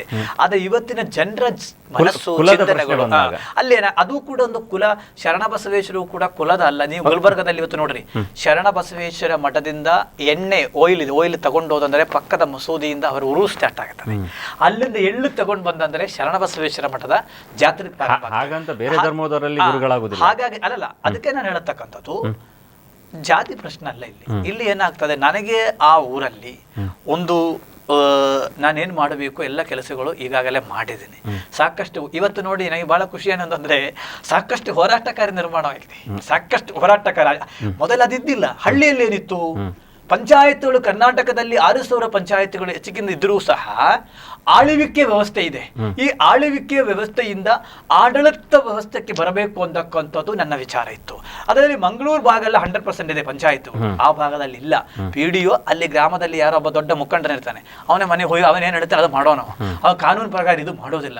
ಯಾರಿಗೆ ಮನೆ ಕೊಡಬೇಕು ಆ ಮುಖಂಡರು ಹೇಳ್ಬೇಕು. ಪಂಚಾಯತ್ ಸ್ಯಾಲರಿ ಕೊಡೋರು ಯಾರು? ಗ್ರಾಮ ಪಂಚಾಯತ್. ಈ ವ್ಯವಸ್ಥೆ ಇದೆಯಲ್ಲ, ಇದು ದೇಶಕ್ಕೆ ಬಹಳ ಕಂಟಕ. 2,74,000 ಪಂಚಾಯತ್ಗಳು ದೇಶದಲ್ಲಿದೆ. ಪಂಚಾಯತ್ ಸುಧಾರಣೆ ಇವತ್ತು 10% ಕೂಡ ಪಂಚಾಯತ್ ಸುಧಾರಣೆ ಆಗಲಿಲ್ಲ. ಈ ದೇಶ ಸುಧಾರಣೆ ಆಗಬೇಕಂದ್ರೆ SC ST ಹಿಂದುಳಿದ ವರ್ಗಗಳ ಅನುದಾನಗಳನ್ನೇ ಯಾರದೂ ಇನ್ಫ್ಲೂಯೆನ್ಸ್ ಇಲ್ಲದೆ ಅವರ ಮನೆಗೆ ಯಾವಾಗ ತಲುಪುತ್ತೆ ಅವತ್ತು ಈ ಸಂವಿಧಾನವನ್ನೇ ಸಂಪೂರ್ಣವಾಗಿದೆ ಅಂತ ನಾವು ಹೇಳ್ಬೋದು. ಅಂದ್ರೆ ನೀವು ಈಗ ಸಮಾಜದ ಉದ್ಧಾರಕ್ಕಾಗಿ ನೀವು ನಾರಾಯಣ ಗುರು ಶಕ್ತಿ ಪೀಠವನ್ನು ಸ್ಥಾಪನೆ ಮಾಡಿದ್ರಿ, ಅದರದ್ದು ಪೀಠಾಧಿಪತಿ ಆದ್ರಿ. ಇನ್ನು ಮುಂದೆ ನಿಮ್ಮ ಏನು ಗುರಿ ಇದೆ, ಯಾವ ರೀತಿ ಹೋರಾಟ ಮಾಡ್ತೀರಿ? ನೋಡಿ, ನಾನು ಬಹಳ ಸ್ಪಷ್ಟ ಹೇಳ್ತೇನೆ. ನಮ್ಮ ಸಮುದಾಯ ರಾಜ್ಯದಲ್ಲಿ ಈಡಿಗ ಬಿಲ್ಲವ ನಾಮಧಾರಿ ಸೇರಿಕೊಂಡು ಸುಮಾರು 60-70 ಲಕ್ಷ ಜನ ಇದೆ ಈ ರಾಜ್ಯದಲ್ಲಿ. ದಿವಂಗತ ಬಂಗಾರಪ್ಪನವರು ಕೂಡ ರಾಜ್ಯದ ಮುಖ್ಯಮಂತ್ರಿ ಆದರು. ಈ ಸಮುದಾಯದಲ್ಲಿ ಹುಟ್ಟಿರೋರು. 1986ನೇ ಇಸ್ವಿಯಲ್ಲಿ ಸುಮಾರು 16 ಜನ MLAಗಳು, 6 ಜನ ಸಂಸದರು ಕೂಡ ಈ ಸಮುದಾಯದಿಂದ ಇತ್ತು. ಇವತ್ತು ಅದು 7ಕ್ಕೆ ಬಂದು ನಿಂತಿದೆ. ಆ 7ಕ್ಕೆ ಬಂದು ಅವರಲ್ಲಿಯೂ ಕೂಡ 2,000, 3,000, 4,000, 5,000 ಓಟಿಗೆ ಗೆದ್ದು ಬಂದಿದ್ದಾರೆ ಈಗ. ಹಾಗಾಗಿ ಈ ಸಮುದಾಯಕ್ಕೆ ರಾಜಕೀಯವಾಗಿ ಪ್ರಾತಿನಿಧ್ಯ ಇಲ್ಲ. ಮಂಗಳೂರು ಜಿಲ್ಲೆಯಲ್ಲಿ ನಾವು ಇವತ್ತು ಬಿಲ್ಲವ ಸಮುದಾಯ MP ಕ್ಷೇತ್ರದಲ್ಲಿ 5,36,000 ಮತಗಳಿದೆ. MP ಕ್ಷೇತ್ರದಲ್ಲಿ ಇಲ್ಲಿ 6 ವಿಧಾನಸಭಾ ಕ್ಷೇತ್ರದಲ್ಲಿ ನಾವು ಹೈಯೆಸ್ಟ್ ಮತಗಳಿದ್ದಾವೆ. ಉದಾಹರಣೆ ಬೆಳುತ್ತಂಗಡಿಯಲ್ಲಿ ಒಬ್ಬ ಬಿಲ್ಲವನೇ ಆಗಬೇಕಾಗುತ್ತೆ. ಎಲ್ಲಿ ಹೋಗ್ಬೇಕು? ವಿಧಾನಸಭೆಗೆ ಹೋಗ್ಬೇಕು. ಇದು ಅಂದ್ರೆ ನಿಮ್ಮ ಪ್ರಕಾರ ಸಂವಿಧಾನದಂತೆ ಜಾತಿ ಒಬ್ಬರಿಗೆ ಟಿಕೆಟ್ ಕೊಡಬೇಕು? ನಾನು ಹೇಳ್ತೇನೆ, ನಮ್ಮ ಮತಗಳು ಮಂಗಳೂರು ಜಿಲ್ಲೆಯಲ್ಲಿ ನಮ್ಮ ಒಂದೊಂದು ವಿಧಾನಸಭಾ ಕ್ಷೇತ್ರಗಳಲ್ಲಿ 30%, 40%, 50% ಇರತಕ್ಕಂಥ ಕ್ಷೇತ್ರಗಳಲ್ಲಿ ಬಿಲ್ಲವ ಸಮುದಾಯದ ಓಟ್ ಇದೆ ಅಂದ್ರೆ ಅಲ್ಲಿ ಬಿಲ್ಲವರಿಗೆ ಕೊಡಬೇಕು. ಅಲ್ಲಿ ಬಿಲ್ಲವರಿಗೆ ಕೊಡಬೇಕು, ಕಾಂಗ್ರೆಸ್ನವರು ಮತ್ತು ಬಿಜೆಪಿ ಎಲ್ಲರೂ ಕೊಡಬೇಕು. ಶಿವಮೊಗ್ಗದಲ್ಲಿಯೂ ಕೂಡ ನಮಗೆ ತೀರ್ಥಹಳ್ಳಿಯೂ ಕೂಡ ನಮ್ಮದು 65,000 ಕೊಟ್ಟಿದೆ, ನಮಗೆ ಕೊಡಬೇಕಲ್ಲ. ಹೀಗೆ ಜನಸಂಖ್ಯೆ ಆಧಾರದಲ್ಲಿ ಅಲ್ಲ, ಮತಗಳು ನಮ್ಮ ಕುಲ ಬಾಂಧವರ ಮತಗಳ ಲೆಕ್ಕದಲ್ಲಿ ನಮಗೇನು ಕೊಡಬೇಕಾಗತ್ತೆ, ರಾಜಕೀಯ ಪ್ರಾತಿನಿಧ್ಯ ನಮಗೆ ಕೊಡಲೇಬೇಕಾಗತ್ತೆ. ಆದ್ರೆ ಕುಲ ಎಂದು ಯಾಕೆ ಹೊಡೆದಾಡ್ತೀರಿ ಅಂತ ಹೇಳಿದಾರಲ್ಲ, ಯಾರು ಕುಲವೆಂದು ಹೊಡೆದಾಡದಿರಿ ಅಯ್ಯ. ಹಾಗೆಂದ್ರೆ ಆಯ್ತು, ಸಂವಿಧಾನದಲ್ಲಿ ಸಂವಿಧಾನ ಶಿಲ್ಪಿ ಅಂಬೇಡ್ಕರ್ ಅವರು ಜಾತಿ ಎಂದ ಕೋಳ ಯಾಕೆ ಕೊಟ್ರು? ಅದು ಉತ್ತರ ಕೊಡಿ.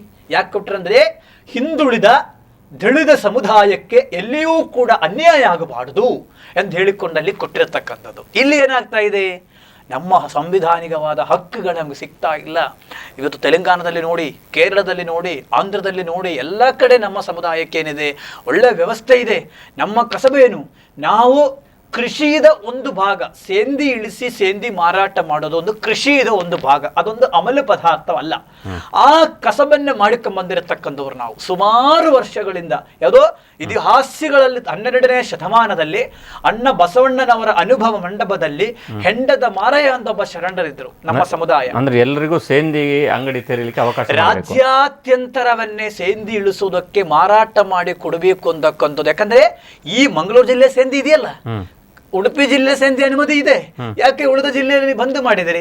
ಯಾಕೆ ಬಂದ್ ಮಾಡಿದರೆ ಅಂದ್ರೆ ಈಡಿಗರ ಕೈಯಲ್ಲಿ ದುಡ್ಡು ಬರಬಾರದು, ಅವ್ರ ಇನ್ಕಮ್ ಸೋರ್ಸ್ ಅನ್ನ ಕಟ್ ಮಾಡಬೇಕು, ಮತ್ತು ರಾಜ್ಯದ ರಾಜಕಾರಣಕ್ಕೆ ಅವರು ದೊಡ್ಡ ಮಟ್ಟದಲ್ಲಿ ಬರಬಾರದಂತಕ್ಕಂತ. ಯಾರು ಮಾಡಿದದು? ಅದೊಂದು ಬರ್ತಕ್ಕಂಥ ಎಲ್ಲರ ಷಡ್ಯಂತರ. ಅದಕ್ಕೆ 1978 ವೀರೇಂದ್ರ ಪಾಟೀಲ್ ಅವರು ಮುಖ್ಯಮಂತ್ರಿ ಆದರು. ಅವರ ವಿರುದ್ಧ ಚಿಂಚೋಳಿ ಕ್ಷೇತ್ರದಿಂದ ಕಂಡಷ್ಟಿ ಮಾಡಿರ್ತಕ್ಕಂಥ ಶ್ರೀ ಬಸಯ್ಯ ಗಾರಂಪಾಳೆ ಅವರು ನಮ್ಮ ಸಮುದಾಯದ ಹಿರಿಯ ಮುಖಂಡರು, ಇವತ್ತು ಅವರಿದ್ದಾರೆ. 16,000 ಓಟು ಬಸಯ್ಯ ಗಾರಂಪಾಳೆ ಅವರಿಗೆ, ವೀರೇಂದ್ರ ಪಾಟೀಲ್ ಅವರಿಗೆ 19,000 ಓಟೇನೋ ಇರಬಹುದು. ಚಿಂತನೆ ಮಾಡಿದರು, ಏನು ಇದಂಗೆ ಬಂತು, ಇಷ್ಟೆಲ್ಲ ಖರ್ಚು ಮಾಡಿ ಆಯಿತು. ಸೊ ಸೇಂದಿ ಮಾರಾಟ ಮಾಡ್ತಿದ್ರು ನಾವು, ಗೊತ್ತಾಯಿತು ಅವರಿಗೆಲ್ಲ ಏನು ಇದು ಹಿಂಗೆ ಆಗುತ್ತೆ ಅಂತ ಹೇಳಿಕೊಂಡು ಮೊದಲನೇ ಫೈಲ್ ಏನು ಮಾಡಿದ್ರು, ಸೇಂದಿ ಬಂದ್ ಮಾಡಿದರು 78 ನಾವು. ಅಲ್ಲಿಂದ ಹಿಡಿದು 6 ಸಲ ಈ ಸೇಂದಿ ಬಂದ್ ಮಾಡಿದ್ದಾರೆ. ತೆಲಂಗಾಣದಲ್ಲಿ ಸೇಂದಿ ಇದೆ, ನಾರಾಯಣ ಗುರುಗಳು ಹುಟ್ಟಿರ್ತಕ್ಕಂಥ ಕೇರಳದಲ್ಲಿ ಸೇಂದಿ ಇದೆ, ಟ್ರಿವೆಂಡ್ರಮಲ್ಲಿ ಸೇಂದಿ ಇದೆ. ಯಾಕೆ ನೀವು ಹಂಗ ಈ ಕಸಬು ನೀವು ವಿಷಾಂಶಗಳನ್ನೇ ಹಾಕಿ ಮಿಕ್ಸ್ ಮಾಡಿ ಮಾರಾಟ ಮಾಡ್ತೀವಿ ಅಂತಂದ್ರೆ, ನೀವು ರಾಜ್ಯದಲ್ಲಿ 13,000 ಬಾರು ವೈನ್ ಶಾಪ್ಗಳಿದೆ, ಬಂದ್ ಮಾಡಲ್ಲ. ನಿಮ್ಮಲ್ಲಿ ಶಕ್ತಿ ಇದೆ ಅಂದ್ರೆ ಅದಲ್ಲೇನು ಜೇನುತುಪ್ಪಿ ಹಾಕ್ತಾರೆ ಅದರಲ್ಲಿ. ಕೊರೋನಾ ಟೈಮ್ನಲ್ಲೂ ಬಂದಾಗ್ಲಿಲ್ಲ. ಅದೇ ಹೇಳೋದು, ನಿಮಗೆ ಆ ತರ ನೈತಿಕತೆ ಇದೆ ಅಂದ್ರೆ ಬಾರು ವೈನ್ ಶಾಪ್ ಬಂದ್ ಮಾಡ್ರಿ, ಅದೇ ಗುಡ್ಕಾ ಕಂಪನಿ ಬಂದ್ ಮಾಡ್ರಿ, ಪಬ್ಬು ಬಾರು ಬಂದ್ ಮಾಡ್ರಿ, ಆಗ ನಾವು ನಿಮ್ ಜೊತೆ ಬರ್ತೇವೆ. ಆದ್ರೆ ನಮ್ಮ ಈ ಕಸವನ್ನ ನಿಲ್ಲಿಸಿದಾಗ ಆಲ್ಟರ್ನೇಟಿವ್ ವ್ಯವಸ್ಥೆಯೂ ಕೂಡ ನೀವು ಏನೂ ಕೊಟ್ಟಿಲ್ಲ. ನನ್ನ ಕಡೆ ಜಡ್ಜ್ಮೆಂಟ್ ಕಾಪಿ ಇದೆ, 2004 ಅಕ್ಟೋಬರ್ 4ನೇ ತಾರೀಕು ಅವತ್ತಿನ ಚೀಫ್ CJ CK ಜೈನ್ ಅವರ ಜಡ್ಜ್ಮೆಂಟ್ ಇದೆ. ನೀವು ಇವರಿಗೆ ಆಲ್ಟರ್ನೇಟಿವ್ ವ್ಯವಸ್ಥೆಯನ್ನ ಮಾಡಿಕೊಡ್ಬೇಕು ಅಂತ ಹೇಳಿದ್ರು. ಅದನ್ನ ಜೊತೆ 2017ನೇ ಇಸ್ವಿಯಲ್ಲಿ ನೀರ ರಾಜ್ಯಾದ್ಯಂತರ ತೆಗೆಯುವ ಪರ್ಮಿಷನ್ ಅನ್ನ ಸರ್ಕಾರ ಕೊಟ್ಟು ಅದು ಗೆಸೆಟ್ ಆಯಿತು. ಅದು ಕೂಡ ನಮ್ಮವರ್ಗೂ ಕೊಟ್ಟಿಲ್ಲ, ಅದೂ ಕೂಡ ಮೇಲಿನ ವರ್ಗದವರ್ಗೂ ಕೊಟ್ಟು ನಮ್ಮವರು ಹೋಗೀಗ 2,06,000 ತುಂಬಿ ನಾವು ಏಜೆನ್ಸಿ ತಗೋಬೇಕು. ಏನು ವ್ಯವಸ್ಥೆ ಇದು? ನಾವೇನು ಬೇರೆಯವರ? ಈ ದೇಶದಲ್ಲಿ ನಮ್ಮ ಹಕ್ಕುಗಳಿಲ್ವ ನಮ್ಮ ಸಮಾಜಕ್ಕೆ? ನೀವು ಎಷ್ಟೊಂದು ವರ್ಷ ನಮ್ಮನ್ನೇ ಧರ್ಮದ ರಾಜಕಾರಣದಲ್ಲಿ ಇಟ್ಟುಬಿಟ್ಟು ಹಾಕಿ ಇವತ್ತು ನಮ್ಮ ಸಮುದಾಯದವರು ಈ ಭಾಗದಲ್ಲಿಯೂ ಕೂಡ ಸಾಕಷ್ಟು ಯುವಕರನ್ನೇ ಏನಾಯಿತು, ಹತ್ಯೆ ಆಯಿತು ಧರ್ಮದ ರಾಜಕಾರಣದಲ್ಲಿ. ಪ್ರವೀಣ್ ನಿಟ್ಟಾರ್ ಅವರ ಹತ್ಯೆ ಆಯಿತು ಕಾಂಗ್ರೆಸ್ ಸರ್ಕಾರ ಇರುವಾಗ. ಯಾವುದೂ ಸರ್ಕಾರ ಪ್ರಶ್ನೆಯಲ್ಲಿ ಇಲ್ಲಿ ಏನಾಗುತ್ತೆ ಅಂದ್ರೆ, ಯಾವುದೋ ಸರ್ಕಾರ ಇರಲಿ, ನಮ್ಮ ಯುವಕರು, ನಾನು ಬೇರೆ ಬಂದು ಮಾತಾಡೋದಿಲ್ಲ, ನಮ್ಮ ಪ್ರವೀಣ್ ನಿಟ್ಟಾರ್ ಮನೆಗೆ ನಾನು ಹೋಗಿದ್ದೀನಿ. ಇವತ್ತು ನೀವು ಮನೆ ಕಟ್ಟಿಸ್ಕೊಡ್ಬೋದು, ದುಡ್ಡು ಕೊಡ್ಬೋದು, ಆದರೆ ಪ್ರವೀಣ್ ಅವ್ರನ್ನ ವಾಪಸ್ ಸಿಗುತ್ತಾ? ಅದಕ್ಕೆ ನಾನು ಹೇಳೋದು, ಮುಂದಿನ ದಿನಗಳಲ್ಲಿ ಒಬ್ಬ ಬಿಲ್ಲವ ಸಮುದಾಯದ ಯುವಕನು ಕೂಡ ಧರ್ಮದ ರಾಜಕಾರಣದಲ್ಲಿ ಸಾಯಬಾರದು. ನೀವು ಸಿದ್ಧಾಂತಕ್ಕೆ ಬಂದರೆ ಕೆಲಸ ಮಾಡಿ, ಸಿದ್ಧಾಂತಕ್ಕೆ ನಿಮ್ಗೆ ಏನ್ ಪಾರ್ಟಿ ಬೇಕು, ಪಕ್ಷ ಬೇಕು, ಕೆಲಸ ಮಾಡಿ. ಆದರೆ ಯಾಕೆ ಈ ತರ ಆಗ್ತಾ ಇದೆ? ಅಲ್ಲ, ಅಲ್ಲಿ ಅವರು ಸಿದ್ಧಾಂತಕ್ಕೆ ಕೆಲಸ ಮಾಡಿದ್ರು, ಏನು ಅನ್ಯಾಯ ಮಾಡಲಿಲ್ಲ, ಆದ್ರೂ ಮತಾಂತರ ಕೊಲೆ ಮಾಡಿದ್ರು. ಅದಕ್ಕೆ ನಾನು ಹೇಳೋದು, ಯಾಕೆ ಕೊಲೆಗಳಲ್ಲಿ ಇವತ್ತು ನೀವು ನೋಡಬಹುದು, ಕೇರಳದಲ್ಲಿಯೂ ಕೂಡ ಜೈಲು ಹೋಗೋದು, ಹತ್ಯೆಗೊಳಪಡೋದು, ಹತ್ಯೆ ಆಗೋದು ಎಲ್ಲ ನಮ್ಮವರೇ. ಯಾಕೆಂದ್ರೆ ಹೆಚ್ಚಿನ ಸಂಖ್ಯೆಯಲ್ಲಿ ಇದ್ದಾರೆ. ಹೆಚ್ಚಿನ ಸಂಖ್ಯೆ ಅಲ್ಲ, ನಮ್ಮ ಪ್ರಾಮಾಣಿಕತೆ, ನಮ್ಮ ಸಮುದಾಯದ ಪ್ರಾಮಾಣಿಕತೆ, ನಮ್ಮ ಸಮುದಾಯದ ಬದ್ಧತೆ ಏನಿದೆಯಲ್ಲ, ಈ ಬದ್ಧತೆ ಒಂದು ಭಾಗವನ್ನೇ ಆಗಿರತಕ್ಕಂಥದ್ದು. ಹಾಗಾಗಿ ಇದರಿಂದ ಏನಾಗಬೇಕು, ಬದಲಾವಣೆ ಆಗಬೇಕು. ಅಂದ್ರೆ ನಿಮ್ಮಲ್ಲಿ ಜನಪ್ರತಿನಿಧಿಗಳು ಈ ಭಾಗದಲ್ಲಿ ನಿಮ್ಮ ಬಿಲ್ಲವರು ಮತ್ತು ಬಂಟವರು, ಕಾರ್ಯಕರ್ತರು ಕೂಡ ಬಿಲ್ಲವರು ಹೆಚ್ಚಿರ್ತಾರೆ. ಹಾಗಾಗಿ ಹೆಚ್ಚಿನ ಸಂಖ್ಯೆಯಲ್ಲಿ ಹೋರಾಟಗಾರರು ಅವರೇ ಇರ್ತಾರೆ. ಹಾಗಾಗಿ ಇಂಥ ನೀವು ನೋಡಿ, ಇವತ್ತು ನೀವು ರಾಜ್ಯಾದ್ಯಂತರ ತೆಗೆದು ನೋಡ್ರಿ, ನಮ್ಮವರಕ್ಕೆ ಎಲ್ಲಿಯೂ ಒಂದು ಕಡೆ ಒಂದೆರಡು ಸ್ಥಾನಮಾನ ಕೊಟ್ಟಿದ್ದಾರೆ. ಎಲ್ಲ ಕಡೆ ಪೋಸ್ಟರ್ ಅಂಟಿಸೋದಕ್ಕೆ, ಘೋಷಣೆ ಕೂಗೋದಕ್ಕೆ, ನಾಯಕರಿಗೆ ಬಂದಾಗ ಬಾಗಲ್ನ ಡೋರ್ ತೆಗೆಯೋದಕ್ಕೆ, ಇಂಥದಕ್ಕೆ ನಮ್ಮನ್ನು ಉಪಯೋಗಿಸ್ಕೊಳ್ತಾರೆ ಬಿಟ್ಟು ವಿನಃ ನಮಗೇನು ದೊಡ್ಡ ದೊಡ್ಡ ಇವತ್ತು ನಮ್ಮ ಜನಾಂಗವನ್ನೇ ಎಷ್ಟು ಮಟ್ಟಕ್ಕೆ ತುಳಿದಿದೆ ಅಂತಕ್ಕಂಥದ್ದು ಇವತ್ತು ಕೋಶ. ಅದಕ್ಕೆ ಅಂದ್ರೆ ನಾವು ದಿಗಮ ಕೇಳಿದ್ರು ನೀ ಕೋಶ ಕೊಡ್ತಾರೆ. ಕೋಶ ಅಂದ್ರೆ ಏನದು? ಇಡೀ ರಾಜ್ಯಕ್ಕೆ ಯಾವ ಸಮುದಾಯಕ್ಕೂ ಕೋಶ ಮಾಡಿಲ್ಲ. ಬಟ್ ಮೊದಲೇ ಏನಾದ್ರೂ ಆಗ್ಲಿ ಕೊಟ್ರಲ್ವಾ? ಏನು ಈಗ ಬೇರೆ ಯಾವ ಸರ್ಕಾರ ಯಾರದ ಮನೆಯಿಂದ ಕೊಟ್ರಲ್ಲ, ಸಾಂವಿಧಾನಿಕವಾದ OBC ಯಲ್ಲಿರತಕ್ಕಂಥ ಎರಡನೆಯ ಕುರುಬ ಗೌರವಾನ್ವಿತ ಕುರುಬ ಸಮಾಜ ಆದ ಮೇಲೆ ಎರಡನೇ ಸಮಾಜದಲ್ಲಿ ದೊಡ್ಡ ಸಮುದಾಯ ಇರತಕ್ಕಂಥ ಬಿಲ್ಲವ ಸಮುದಾಯ, ಈಡಿಗ ಸಮುದಾಯ. ಈ ರಾಜ್ಯಕ್ಕೆ ಕಲಾಕ್ಷೇತ್ರದಲ್ಲಿ ಸಾಕಷ್ಟು ಕೊಡುಗೆಯನ್ನೇ ಕೊಟ್ಟಿರ್ತಕ್ಕಂಥ ರಾಜ್ಕುಮಾರ್ ಅಂದವರು ಹುಟ್ಟಿರ್ತಕ್ಕಂಥ ಒಂದು ಸಮುದಾಯ, ದಿವಂಗತ ಬಂಗಾರಪ್ಪನ ಹುಟ್ಟಿರ್ತಕ್ಕಂಥ ಸಮುದಾಯ, ಧೀಮಂತ ನಾಯಕ ಒಬ್ಬ ನಿಷ್ಠಾವಂತ ರಾಜಕಾರಣಿ ಶ್ರೀ ಜನಾರ್ದನ ಪೂಜಾರಿ ಅವರು ಹುಟ್ಟಿರ್ತಕ್ಕಂಥ ಸಮುದಾಯ, ಕೊಡುಗೆ ಬಡವರಿಗೆ ಜನಾರ್ದನ ಪೂಜಾರಿ ಅವರು ಕೊಟ್ಟಿರ್ತಕ್ಕಂಥ ಕೊಡುಗೆ ಇವತ್ತು ಅವರು ಸಚಿವರಿದ್ದಾಗ ಯಾವ ರೀತಿಯಲ್ಲಿ ಕೊಟ್ಟಿದ್ದಾರೆ ಈ ಸಮುದಾಯಕ್ಕೆ. ಮಾಧ್ಯಮ ಮಿತ್ರರವರನ್ನ ಮರೆಯಕ್ಕಾಗುತ್ತಾ? ತಮ್ಮ ಮಾಧ್ಯಮರಿಗೂ ಸಾಕಷ್ಟು ಕೊಡುಗೆಯನ್ನು ಕೊಟ್ಟಿದ್ದಾರೆ ಅವರು. ಹಾಗಾಗಿ ಇಂದೂ ದೊಡ್ಡ ಸಮುದಾಯವನ್ನೇ ಯಾಕೆ ನೀವು ಈ ರೀತಿಯಲ್ಲಿ ವಂಚಿಸ್ತಾ ಇದ್ದಾರೆ? ಈ ರೀತಿಯಲ್ಲಿ ನೀವು ಈ ಸಮುದಾಯಕ್ಕೆ ಈ ರೀತಿಯಲ್ಲಿ ಮೋಸ ವಂಚನೆಯನ್ನ ಮಾಡುತ್ತಾ ಇದ್ದಾರೆ. ಇದು ಬಿಲ್ಲವ ಸಮುದಾಯ. ನಾನಿವತ್ತು ಮಂಗಳೂರಲ್ಲಿ ಹಳ್ಳಿ ತಿರುಗಾಡ್ತಾ ಇದ್ದೇನೆ. ಆ ಹಳ್ಳಿ ತಿರುಗಾಡಿ ಹೇಳತಕ್ಕಂಥ ಒಂದೇ, ಬೇರೆ ಜಾತಿ ಮೇಲೆ, ಬೇರೆ ಧರ್ಮದ ಮೇಲೆ, ರಾಜಕೀಯ ಪಕ್ಷಗಳ ಮೇಲೆ ನಾವು ಯಾವುದೋ ಸಿದ್ಧಾಂತಕ್ಕೆ ವಿರುದ್ಧ ಇಲ್ಲ. ಯಾವುದೋ ಪಕ್ಷದ ಸಿದ್ಧಾಂತ ಅವ್ರಿಗೆ ಬಿಟ್ಟಿರ್ತಕ್ಕಂಥ ಪಕ್ಷ ಸಿದ್ಧಾಂತವೂ ನಾವು ವಿರೋಧಿಸೋದಿಲ್ಲ. ನಾವು ಹೇಳತಕ್ಕಂಥದ್ದೇನು ಒಂದೇ, ಈ ಸರ್ಕಾರ ಈಗ ಪಕ್ಷ ಯಾವುದೋ ಇರಲಿ, ನೆಕ್ಸ್ಟ್ ಯಾರು ಬರ್ತಾರೆ ನಾವು ಮಾತಾಡೋರ ನಾವು. ಹಾಗಾಗಿ ಪಕ್ಷ ಇಲ್ಲಿ ಮುಖ್ಯ ಇಲ್ಲ. ನಮ್ಮ ಹಕ್ಕುಗಳಿಗೋಸ್ಕರ ಎಲ್ಲಿ ನಮಗೆ ಹಕ್ಕು ಚ್ಯುತಿ ಆಗ್ತಾ ಇದೆ, ಎಲ್ಲಿ ನಮಗೆ ಸಮಸ್ಯೆಗಳಾಗ್ತಾ ಇದೆ, ಇವತ್ತು ನೂರಾರು ಜನ ಓದಿದ ಮಕ್ಕಳು, MTech, ಹೈಟೆಕ್, BTech ಓದಿದ ಮಕ್ಕಳು ಇವತ್ತು ನಮ್ಮ ಸಮುದಾಯದಲ್ಲಿದೆ. ಅವ್ರಿಗೆ ಕೆಲಸ ಇಲ್ಲ, ಎಲ್ಲಿ ಹೋಗಲಿ ನಾವು? ಈಗ ಪ್ರಶ್ನೆ. ಅದಕ್ಕೋಸ್ಕರ ನಿಮ್ಮ ಬಿಲ್ಲವ ಸಮುದಾಯದ ಸ್ವಾಮೀಜಿಗಳು, ಪೀಠಾಧಿಪತಿಗಳು ಇದಕ್ಕೆ ಬೆಂಬಲ ಕೊಡಬೇಕು ಹೋರಾಟಕ್ಕೆ ಅಂತ ನೀವು ಕೇಳ್ತೀರಾ? ಹೌದು. ಅಲ್ಲ, ನಿಮ್ಮಲ್ಲಿ ನಮ್ಮ ಸಮುದಾಯದ ಸ್ವಾಮೀಜಿಗಳಿರದೆ 3-4 ಜನ ಸ್ವಾಮೀಜಿಗಳಿದ್ದಾರೆ. ಮಾತಾಡಿದ್ದೀರಾ? ಎಲ್ಲರಿಗೂ ಮಾತಾಡಿದ್ದೀವಿ. ಅವರೆಲ್ಲರೂ ಕೂಡ ಸ್ವಾಮಿಗಳೇ ನಮ್ಮ ಬೆಂಬಲಿದೆ. ಯಾಕಂದ್ರೆ ನಾನು ಅದು ಬಹಿರಂಗವಾಗಿ ಎಲ್ಲ ವಿಷಯಗಳನ್ನ ಮಾಧ್ಯಮದ ಮುಂದೆ ಹೇಳಕ್ಕಾಗೋದಿಲ್ಲ.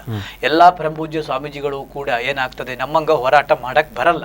ಯಾಕಂದ್ರೆ ಶಾಲೆ, ಸಂಸ್ಥೆ, ಅದು ಇದು ಸರ್ಕಾರ ಅನುದಾನಗಳೆಲ್ಲ ತಗೊಂಡು ಏನ್ ಮಾಡಿರ್ತಾರ, ಪಾಪ ಅವ್ರದಾಗಿರ್ತಕ್ಕಂಥ ಕಟ್ಟುಪಾಡುಗಳಲ್ಲಿ ಇರ್ತಾರೆ. ಅವ್ರು ಬರಲೇಬೇಕು. ನಿಮ್ಮ ಮಟ್ಟಕ್ಕೆ ಯಾವ್ದು ಅನುದಾನ ಬರಲ್ಲ? ನಾನು ಇವತ್ತುವರೆ ತಗೊಳ್ಳೋದಿಲ್ಲ, ನಾಳೆ ತಗೊಳ್ಳೋದು ಇಲ್ಲ. ಇದೇ ನನ್ನ ಬ್ರಹ್ಮಶ್ರೀ ನಾರಾಯಣ ಗುರು ಶಕ್ತಿಪೀಠದ ಭೂಮಿ ಪೂಜೆಗೆ ಬಂದಿರತಕ್ಕಂಥ ಸನ್ಮಾನ್ಯ ಸುನಿಲ್ ಕುಮಾರ್ ಅವರು ವೇದಿಕೆ ಮೇಲೆ ಹೇಳಿದ್ರು 3 ಕೋಟಿ ರೂಪಾಯಿ ಕೊಡ್ತೇನೆ ಸ್ವಾಮೀಜಿ ಅಂತ. ಅಲ್ಲಿಯನ್ನೇ ಮೈಕ ತಗೊಂಡು ಹೇಳಿದೀನಿ, ಸರ್ಕಾರ ಸಹಾಯ ಅವಶ್ಯಕತೆ ಇಲ್ಲ. ಮತ್ತೆ ಜನರಿಂದ ತಗೊಳ್ತೀರಾ? ನಾನೇನು ದೊಡ್ಡ ಮಠವನ್ನ ಕಟ್ಟಿ ಬಿಲ್ಡಿಂಗ್ ಅನ್ನ ಕಟ್ಟಿ ಯಾವುದು ಆಸೆ ನನಗಿಲ್ಲಲ್ಲ. ಅಲ್ಲ, ಹಿಂದೆ ಅದೇ ಶರಣಬಸವೇಶ್ವರದ್ದು ಅಲ್ಲಿದು ತಗೊಂಡಿಲ್ಲ, ಅಲ್ಲಿಯೂ ಆಗ್ಲಿಲ್ಲ ಅಂತೆ ಕ್ಲೀನ್ ಕಟ್ಟಡ. ಹಾಗೆ ಈಗ ನೋಡ್ರಿ, ಅದಿರದೆ ಎಷ್ಟಿದೆ, ನೀ ಬಂದು ನೋಡ್ರಿ. ಆ ಇರುವ ಜಾಗದಲ್ಲೆಲ್ಲ ಕಟ್ಟಡವನ್ನ ಕಟ್ಟಿದೀವಿ. ಈಗೇನು ದೇವಸ್ಥಾನ ಹೊಂದಿದೆ, ದೇವಸ್ಥಾನ ಒಂದು ಮುಗಿಸ್ಬೇಕು. ಶರಣಬಸವೇಶ್ವರ ದೇವಸ್ಥಾನದ 108 ಅಲ್ಲಿಯೂ ಏನೋ ಅಕೌಂಟ್ ಬಗ್ಗೆ ಗಲಾಟೆ ಆಗಿ ಹೆಸರು ಚೇಂಜ್ ಮಾಡಬೇಕು ಅಂತ ಇಲ್ಲ ಇಲ್ಲ ಯಾವುದೂ ಗಲಾಟೆಯಲ್ಲಿಲ್ಲ. ನೀವು ನನ್ನ ಜೊತೆಯನ್ನ ಬರಬೇಕು. ಸ್ಟಾರ್ಟಿಂಗ್ 11-12 ವರ್ಷದ ಹಿಂದೆ ಒಂದೇ ಟ್ರಸ್ಟ್, ಅದು ಶರಣಬಸವೇಶ್ವರ ಸೇವಾ ಟ್ರಸ್ಟ್ ಇದೆ, 12 ಮಂದಿ ಇದೆ, ಅದರಿಬ್ಬರು ಸತ್ತಿದ್ದಾರೆ. ಯಾವುದೂ ಟ್ರಾನ್ಸಾಕ್ಷನ್ ಇಲ್ಲಿವರೆಗೂ ಕೂಡ ಆಗಿರಲಿಲ್ಲ. ಯಾವ್ದು ₹1 ಒಂದು ದೇಣಿಯ ಬುಕ್ ಅನ್ನ ತಗೊಂಡು ಹೋಗಿ ಯಾರ ಕಡೆಯಿಂದ ₹500 ಕೊಡಿ ಅಂತ. ಈಗ ನಿಮ್ಮ ಅಕೌಂಟ್ ಅಲ್ಲೇ ಇದೆ ಆ ಹಣ? ಯಾವುದು ಅಲ್ಲಿದ್ದು ದೇಣಿಗೆ ಬಂದದ್ದು? ನಾ ದೇಣಿಗೆ ಬಂದಕ್ಕೆ ತಗೊಂಡೇ ಇಲ್ವಲ್ಲ, ಎಲ್ಲಿಂದ ತಗೊಂಡಿಲ್ಲಲ್ಲ, ಜನರ ಕಡೆನೂ ತಗೊಂಡಿಲ್ಲ. ನಾವೇನು ಅಲ್ಲಿ ಆ ದೊಡ್ಡ ಸಾಹಸ ಕೆಲಸ ಏನು ಮಾಡಿದೇ ಇಲ್ವಲ್ಲ. ಒಂದು ಸಣ್ಣ ಕಟ್ಟಡ ಕಟ್ಟಿದ್ದೀವಿ. ಇರತಕ್ಕಂಥ ಈಗ ಆ ಸಣ್ಣ ದೇವಸ್ಥಾನ ಮಾಡಿ ಒಂದು ಹೊಸ ದೇವಸ್ಥಾನ ಕಟ್ಟಬೇಕು ಅಂತ ಸುಮಾರು 40-50 ಮಾಡಿದ್ದೀವಿ. ಒಂದು ಮೂರ್ತಿಗಳನ್ನ ತಂದಿಟ್ಟಿದ್ದೀವಿ. ಇನ್ನಿವು ಕೂಡ ಏನಿದೆ, ಸಂಪೂರ್ಣವಾಗಿ ಅದು ಪೂರ್ತಿ ಆಗಬೇಕಂದ್ರೆ ಇನ್ನೂ ಸ್ವಲ್ಪ ಸಮಯ ಆಗುತ್ತೆ. ಕೋವಿಡ್ ಬಂದರೂ ನಮಗೆ ಆರ್ಥಿಕ ತೊಂದರೆ ಇದ್ದೇ ಇರ್ತದೆ. ಎಲ್ಲಿಂದ ಬರ್ತದೆ? ಹಣ ಇದ್ದಂತ ಕಟ್ಟಬಹುದು, ನಾವು ಸರ್ಕಾರದಿಂದ ತಗೊಳ್ಳಲ್ಲ. ಆಮೇಲೆ ಎಲ್ಲಿಂದೋ ಸ್ವಲ್ಪ ಕೆಲವೊಂದು ಕೊಟ್ಟಾರೆ ಮಾಡಬೇಕು, ಕಾಯ್ಬೇಕಾಗುತ್ತೆ. ಎಲ್ಲೆಡೆ ಈಗ ಮಠ ಪೀಠ ಇದ್ರ ಬಗ್ಗೆ ಸ್ವಲ್ಪ ಸಂಶಯದ ವಾತಾವರಣ ಬರ್ತಾ ಇದೆ. ಯಾಕಂದರೆ ಈಗ ಮುರುಘಾ ಪೀಠಾಧಿಪತಿ ಅವರು ಶ್ರೀಗಳು ಅವರ ವಿರುದ್ಧ ಪೋಕ್ಸೋ ಕೇಸ್ ಬಂತು. ಹಾಗೆ ತುಂಬ 1-2 ಜನ ಸ್ವಾಮೀಜಿ ಸುಸೈಡ್ ಕೂಡ ಮಾಡಿಕೊಂಡ್ರು. ಅಂದರೆ ಅವರ ಏನು ಈ ಅನೈತಿಕ ವಿಚಾರದಲ್ಲಿ ಇಷ್ಟೆಲ್ಲ ಸ್ವಾಮಿಗಳಿಗೆ ಕೆಟ್ಟ ಹೆಸರು ಬರ್ತಾ ಇದೆ. ನಿಮ್ಗೆ ಏನು ಅನ್ನಿಸ್ತಾ ಇದೆ? ಈ ಥರ ಬರುವಾಗ ಏನು ಮಾಡಬೇಕು? ಈಗ ಪೀಠಾಧಿಪತಿಗಳು ಹೇಗಿರಬೇಕು? ನೋಡಿ, ಇವತ್ತಿನ ಕಾಲ ಸತ್ಯಯುಗ, ದ್ವಾಪರ ಯುಗ, ತ್ರೇತಾಯುಗದ ಮುಗಿದ ಮೇಲಿದು ಕಲಿಯುಗ ನಡೀತಾ ಇದೆ. ಧರ್ಮ ಪ್ರಚಾರ ಮಾಡುವವರ ಮೇಲೆ ಸಾಕಷ್ಟು ದಬ್ಬಾಳಿಕೆ ದೌರ್ಜನ್ಯಗಳು ಆಗ್ತಾ ಇರ್ತದೆ. ಈಗ ಭಕ್ತರು ಕೂಡ ಬಹಳ ಬದಲಾವಣೆ ಆಗಿದೆ.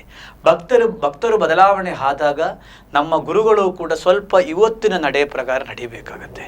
ಯಾಕಂದ್ರೆ ಆ ಕಾಲ ಅಲ್ಲ ಈ ಕಾಲ. ಇದು ನಾವು ಒಂದೊಂದು ನಾವು ದೇವ ಮಾನವರಲ್ಲ, ನಾವು ದೇವರುಗಳಲ್ಲ ಅಂತಕ್ಕಂಥದ್ದು ಫಸ್ಟ್ ನಾವು ಅರ್ಥ ಮಾಡ್ಕೋಬೇಕು. ನಾವು ಸಾಮಾನ್ಯ ಮನುಷ್ಯರು ನಾವು, ಹೌದಲ್ವಾ? ಸ್ವಲ್ಪ ಪೂಜಾ ಪುರಸ್ಕಾರ ಮಾಡ್ತೀವಿ ಅಂತಕ್ಕಂಥ ಹೇಳಿಕೊಂಡು ನಾವು ಹೋಗ್ತೇವೆ. ಆದರೆ ಇವತ್ತು ನನ್ನ ಒಂದು ಲೆಕ್ಕ ಪ್ರಕಾರ ಋಷಿ ಪರಂಪರೆಗೆ ಸಮಾಜ ಹೋಗಬೇಕು. ಋಷಿ ಪರಂಪರೆ, ಮಹರ್ಷಿ ಪರಂಪರೆಗೆ ಹೋಗಬೇಕು. ಗೃಹಸ್ಥ ಪರಂಪರೆಗೆ ಒಂದು ಮದುವೆಯಾಗಿ ಮಕ್ಕಳು ಸಮೇತವನ್ನು ನಡೆಸಿಕೊಂಡು ಹೋಗತಕ್ಕಂಥ ಒಂದು ಪರಂಪರೆ ಸಾಕಷ್ಟು ಕರ್ನಾಟಕದ ರಾಜ್ಯ ಸುಮಾರು 600-700 ಮಠಗಳು ಗೃಹಸ್ಥ ಪರಂಪರೆ ಇದೆ. ಕಲಬುರಗಿ ಶರಣ ಬಸವೇಶ್ವರ ಮಠವು ಕೂಡ ದೊಡ್ಡ ಪರಂಪರೆ ರಾಜ್ಯದಲ್ಲಿ. ಇವತ್ತು ದೇಶದಲ್ಲಿ ದೊಡ್ಡ ಪರಂಪರೆ ಇದೆ, ಋಷಿ ಪರಂಪರೆ. ಆ ಪರಂಪರೆಗೆ ಬರಬೇಕು. ಆ ಬಂದಾಗ ಎಲ್ಲ ಆಗುತ್ತೆ ಅಂತಲ್ಲ, ತಪ್ಪುಗಳು ಎಲ್ಲಾ ಕಡೆ ಆಗ್ತವೆ, ಇದು ಆದ್ರೂ ಆಗ್ತವೆ. ಅದಕ್ಕೆ ನಾನೇನು ಮಾಡ್ಬೇಕು, ನಾವೇನು ಭಕ್ತರು ಹೇಗೆ ಇದೆ ಅದೇ ಮೊದಲೇನಿತ್ತು, ಮಠಕ್ಕೆ ಭಕ್ತರು ಯಾವುದಕ್ಕೋಸ್ಕರ ಬರ್ತಾರೆ? ಪ್ರಸಾದ, ಪ್ರವಚನ, ಆಶೀರ್ವಾದ. ಇವತ್ತು ಬದಲಾವಣೆ ಆಗಿದೆ. ಪ್ರಮೋಷನ್, ಪ್ರಾಜೆಕ್ಟ್ ಪಾಸ್ ಮಾಡೋದು, ಟ್ರಾನ್ಸ್ಫರು, ಇಂಥದಕ್ಕೆಲ್ಲ ಬರ್ತಾ ಇದ್ದಾರೆ. ನಮ್ಮ ಅನುಭವ ಹೇಳ್ತಾ ಇದ್ದಾರೆ. ನಿಮ್ಮಲ್ಲೂ ಬರ್ತಾರೆ? ನನ್ನಲ್ಲಿ ಬಂದಂದ್ರೆ ನನಗೆ ಸಾಧ್ಯ ಆಗುತ್ತೆ ಮಾಡ್ಕೊಡ್ತಾ ಇರೋದು ಬೇರೆ ವಿಷಯ. ಆದ್ರೆ ಇದೆಲ್ಲೊಂದು ಪದ್ಧತಿ ಆಗಿದೆ. ಆದ್ರಿಂದ ಏನಾಗಬೇಕು, ಇದೆಲ್ಲ ಚೇಂಜ್ ಆಗಬೇಕು. ಸ್ವಾಮೀಜಿಗಳು, ಆಮೇಲೆ ಉತ್ತರ ಭಾರತದ ಸ್ವಾಮೀಜಿಗಳು, ದಕ್ಷಿಣ ಭಾರತದ ಸನ್ಯಾಸಿಗಳು, ಸ್ವಾಮಿಗಳು ಡಿಫರೆಂಟ್ ಇದೆ. ಅಲ್ಲಿ ಇಂಡಿವಿಜುವಲ್ ಸಾಧನ ಮುಖ್ಯ ಉತ್ತರ ಭಾರತದ ಕಡೆ. ಇಲ್ಲಿ ಏನಾಗ್ತದೆ, ಸಾಮೂಹ್ಯ ಮದುವೆ, ವಿವಾಹ, ಶಾಲೆ, ಸ್ಕೂಲು ನಡೆಸುವಾಗ ಸಾಕಷ್ಟು ಸಮಸ್ಯೆಗಳು ಬರೋದುಂಟು ಕಾಣ್ತಾ ಇದೆ. ಹಾಗಾಗಿ ಯಾರೂ ಕೂಡ ಮಾನಸಿಕ ಧೈರ್ಯವನ್ನೇ ಕಳ್ಕೊಂಡು ಆತ್ಮಹತ್ಯೆಯನ್ನು ಮಾಡಿಕೊಳ್ಳುವ ಅವಶ್ಯಕತೆ ಇಲ್ಲ. ಹಾಗಂದ್ರೆ ಎಷ್ಟು ರಾಜಕಾರಣಿಗಳು ಇವತ್ತು ಆತ್ಮಹತ್ಯೆ ಮಾಡ್ಕೋಬೇಕು?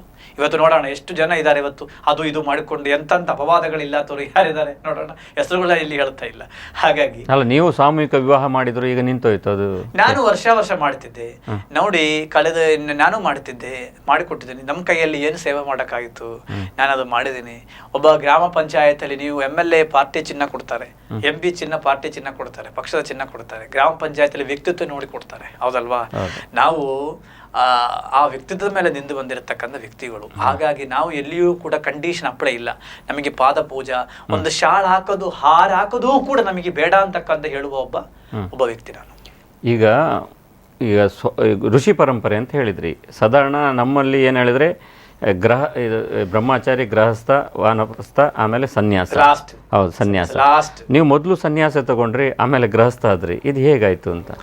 ಇಲ್ಲ, ಹಾಗೇನಿಲ್ಲ. ನಮ್ಮ ದೀಕ್ಷಾ ತಗೊಳ್ಳುವಾಗ, ನೀವು ಒಬ್ಬ ಗುರುಗಳು ದೀಕ್ಷಾ ತಗೊಳ್ಳುವಾಗ ಪೂರ್ಣವಾಗಿ ನಾನು ಬ್ರಹ್ಮಚಾರಿಯಾಗಿ ಇರಬೇಕು ಅಂತಕ್ಕಂಥದ್ದು ಭಾವನೆಯಲ್ಲಿ ಕೆಲವೊಬ್ಬರು ತಗೊಳ್ತಾರೆ. ಆಮೇಲೆ ಅವರ ಪರಂಪರೆ ಆ ಥರ ಇರ್ತದೆ.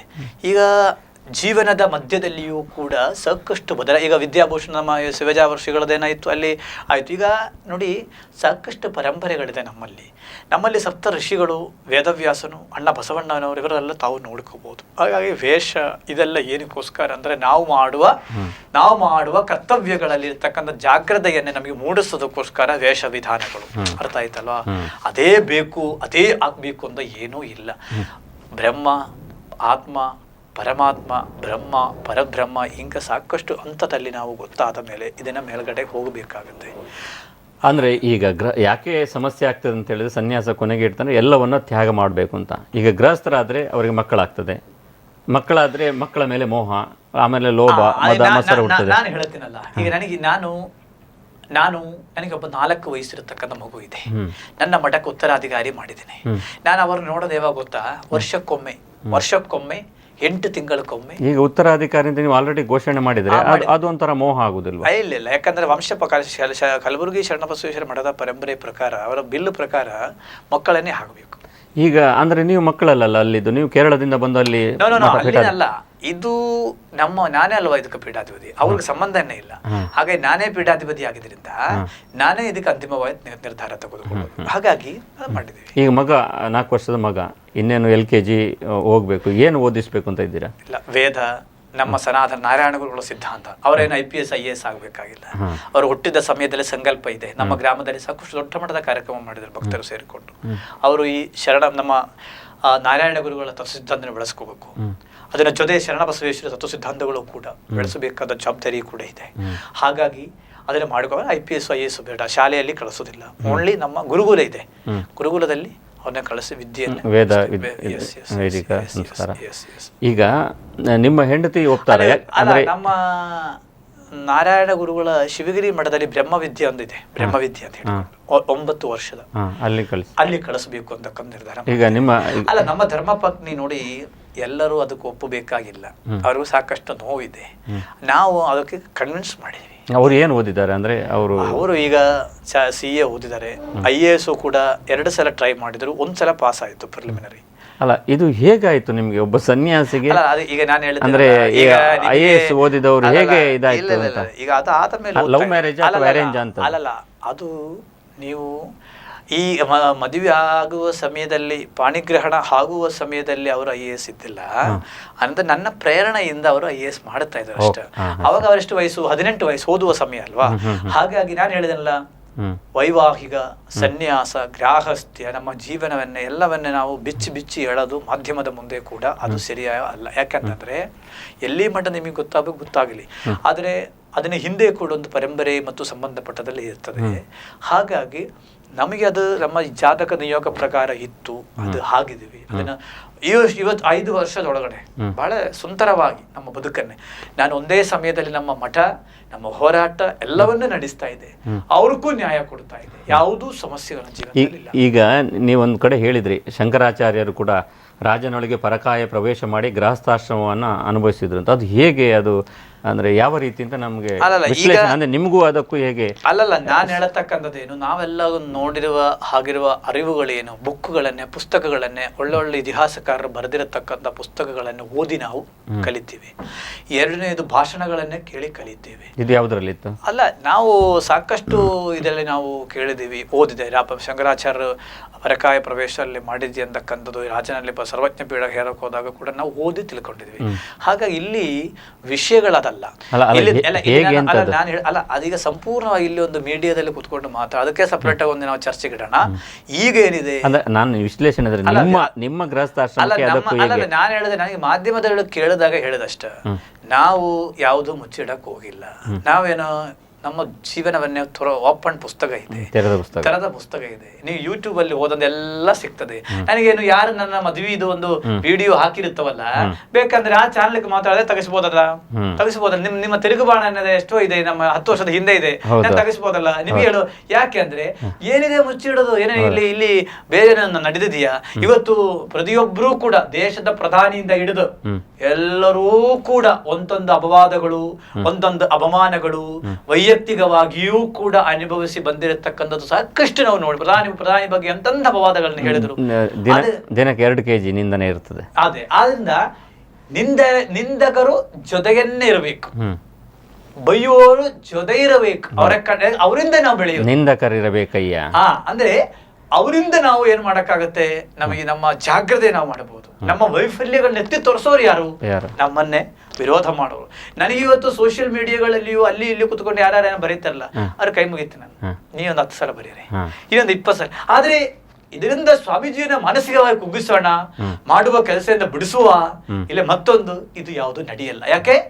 ನನ್ನಲ್ಲಿರ್ತಕ್ಕಂಥ ರಕ್ತ ಈಡಿಗ ಬಿಲ್ಲವ ಸಮಾಜದ ರಕ್ತ ನನ್ನಲ್ಲಿದ್ರಿಂದ ಯಾವುದಕ್ಕೂ ಕೂಡ ಎದುರೋದು, ಬಗ್ಗೋದು, ಜಗ್ಗೋದು ಅಲ್ಲ. ಅದೇ ನೀವು ಒಂದು ಕಡೆ ಹೇಳ್ತೀರಿ, ಇಲ್ಲಿ ಯಾರು ಪರಿಪೂರ್ಣರಾದ ಸನ್ಯಾಸಿಗಳು ಯಾರು ಇರುವುದಿಲ್ಲ.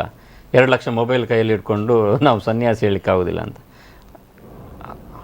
ಈಗ ನಾನು ಹೇಳಿದ್ರಲ್ಲ, ಇವತ್ತಿನ 100% ನಾವೇನ್ ಮಾಡ್ಬೇಕಾಗತ್ತೆ? ಇವತ್ತಿನ ವಾತಾವರಣವನ್ನು ತಿಳ್ಕೋಬೇಕಾಗತ್ತೆ. ಯಾಕಂದ್ರೆ ನಾವು ಸತ್ಯವನ್ನ ಅರ್ಥ ಮಾಡ್ಕೋಬೇಕಾಗತ್ತೆ. ಆ ಸತ್ಯದ ಜೊತೆ ಜೀವನವನ್ನು ನಡೆಸಬೇಕಾಗುತ್ತೆ. ಆಚಾರ ವಿಚಾರಗಳಿಗೂ ಯಾರು ವಿರೋಧ ಮಾಡಬಾರದು. ಎಲ್ಲರೂ ಅವರವರ ಆಚಾರ ವಿಚಾರ ಮಾಡಬೇಕು. ಸನಾತನ ಧರ್ಮ ಯಾವುದು, ಎಲ್ಲಾ ಧರ್ಮಗಳು ಗೌರವಿಸಬೇಕು, ಎಲ್ಲಾ ಧರ್ಮಗಳು ಗೌರವಿಸಬೇಕು. ಧರ್ಮವನ್ನೇ ನಾವು ಹೇಳಿದಿನಲ್ಲ, ನಾವೆಲ್ಲ ಗೊತ್ತಿಲ್ಲ ಆದ್ರೂ ಕೂಡ ನಮಗೂ ಕೂಡ ಸಾಕಷ್ಟು ನಾವೇನು ಮಾಡಿದ್ದೀವಿ, ನಾವು ಕೂಡ ಹೋರಾಟಗಳನ್ನ ಮಾಡಿದಾಗ ನಮಗೆ ಪ್ರಚೋದನೆ ಒಳಪಟ್ಟು ಏನೇನೋ ಮಾತಾಡಿದ್ದೀವಿ ನಾವು ಕೂಡ. ಇವತ್ತು ನಾವೇನು ನಾರಾಯಣ ಗುರುಗಳ ಸಿದ್ಧಾಂತಕ್ಕೆ ಬಂದಿದ್ದೀವಿ. ಆ ಸಿದ್ಧಾಂತದಲ್ಲಿ ಗುರುಗಳು ಏನು ಹೇಳಿದವೆ? ಅಹಿಂಸೋ ಪರಮೋ ಧರ್ಮ ಅಂತ ಹೇಳ್ತಾರೆ ಏನ್ರಿ. ಆ ಸಿದ್ಧಾಂತದಲ್ಲಿ ಇವಾಗ ನಮ್ಮ ದೇವರೆಲ್ಲ ಇದೆ, ಸಾಕಷ್ಟು 30 ಕೋಟಿ ದೇವರುಗಳಿದೆ. ಆದರೆ ನಾವು ಬದುಕೋದು ಅಂಬೇಡ್ಕರ್ ಸಂವಿಧಾನ ಶಿಲ್ಪಿ ಅಂಬೇಡ್ಕರ್ ಕೊಟ್ಟಿರ್ತಕ್ಕಂಥ ಒಂದು ಸಂವಿಧಾನದಲ್ಲಿ ಇವತ್ತು ನೀವು ಕೂಡ ಇವತ್ತು ಬದುಕ್ತಾ ಇದ್ದೀವಿ. ಅದು ಕೂಡ ಒಂದು ದೇವರು ಸಮಾನವನ್ನೇ. ಇವತ್ತು ಆ 2A ಕ್ಯಾಟಗರಿಯಿಂದ ಗೆದ್ದು ಬಂದವನ್ನ, 2A ಕ್ಯಾಟಗರಿಯಲ್ಲಿ ನಿಂದು ಗೆದ್ದು ಬಂದವನ್ನ. ಈಗ ನೀವು ಯಾವ ಮೊಬೈಲ್ ಇಟ್ಕೊಳ್ತೀರಲ್ಲ, ಎಷ್ಟು ಲಕ್ಷದ್ದು?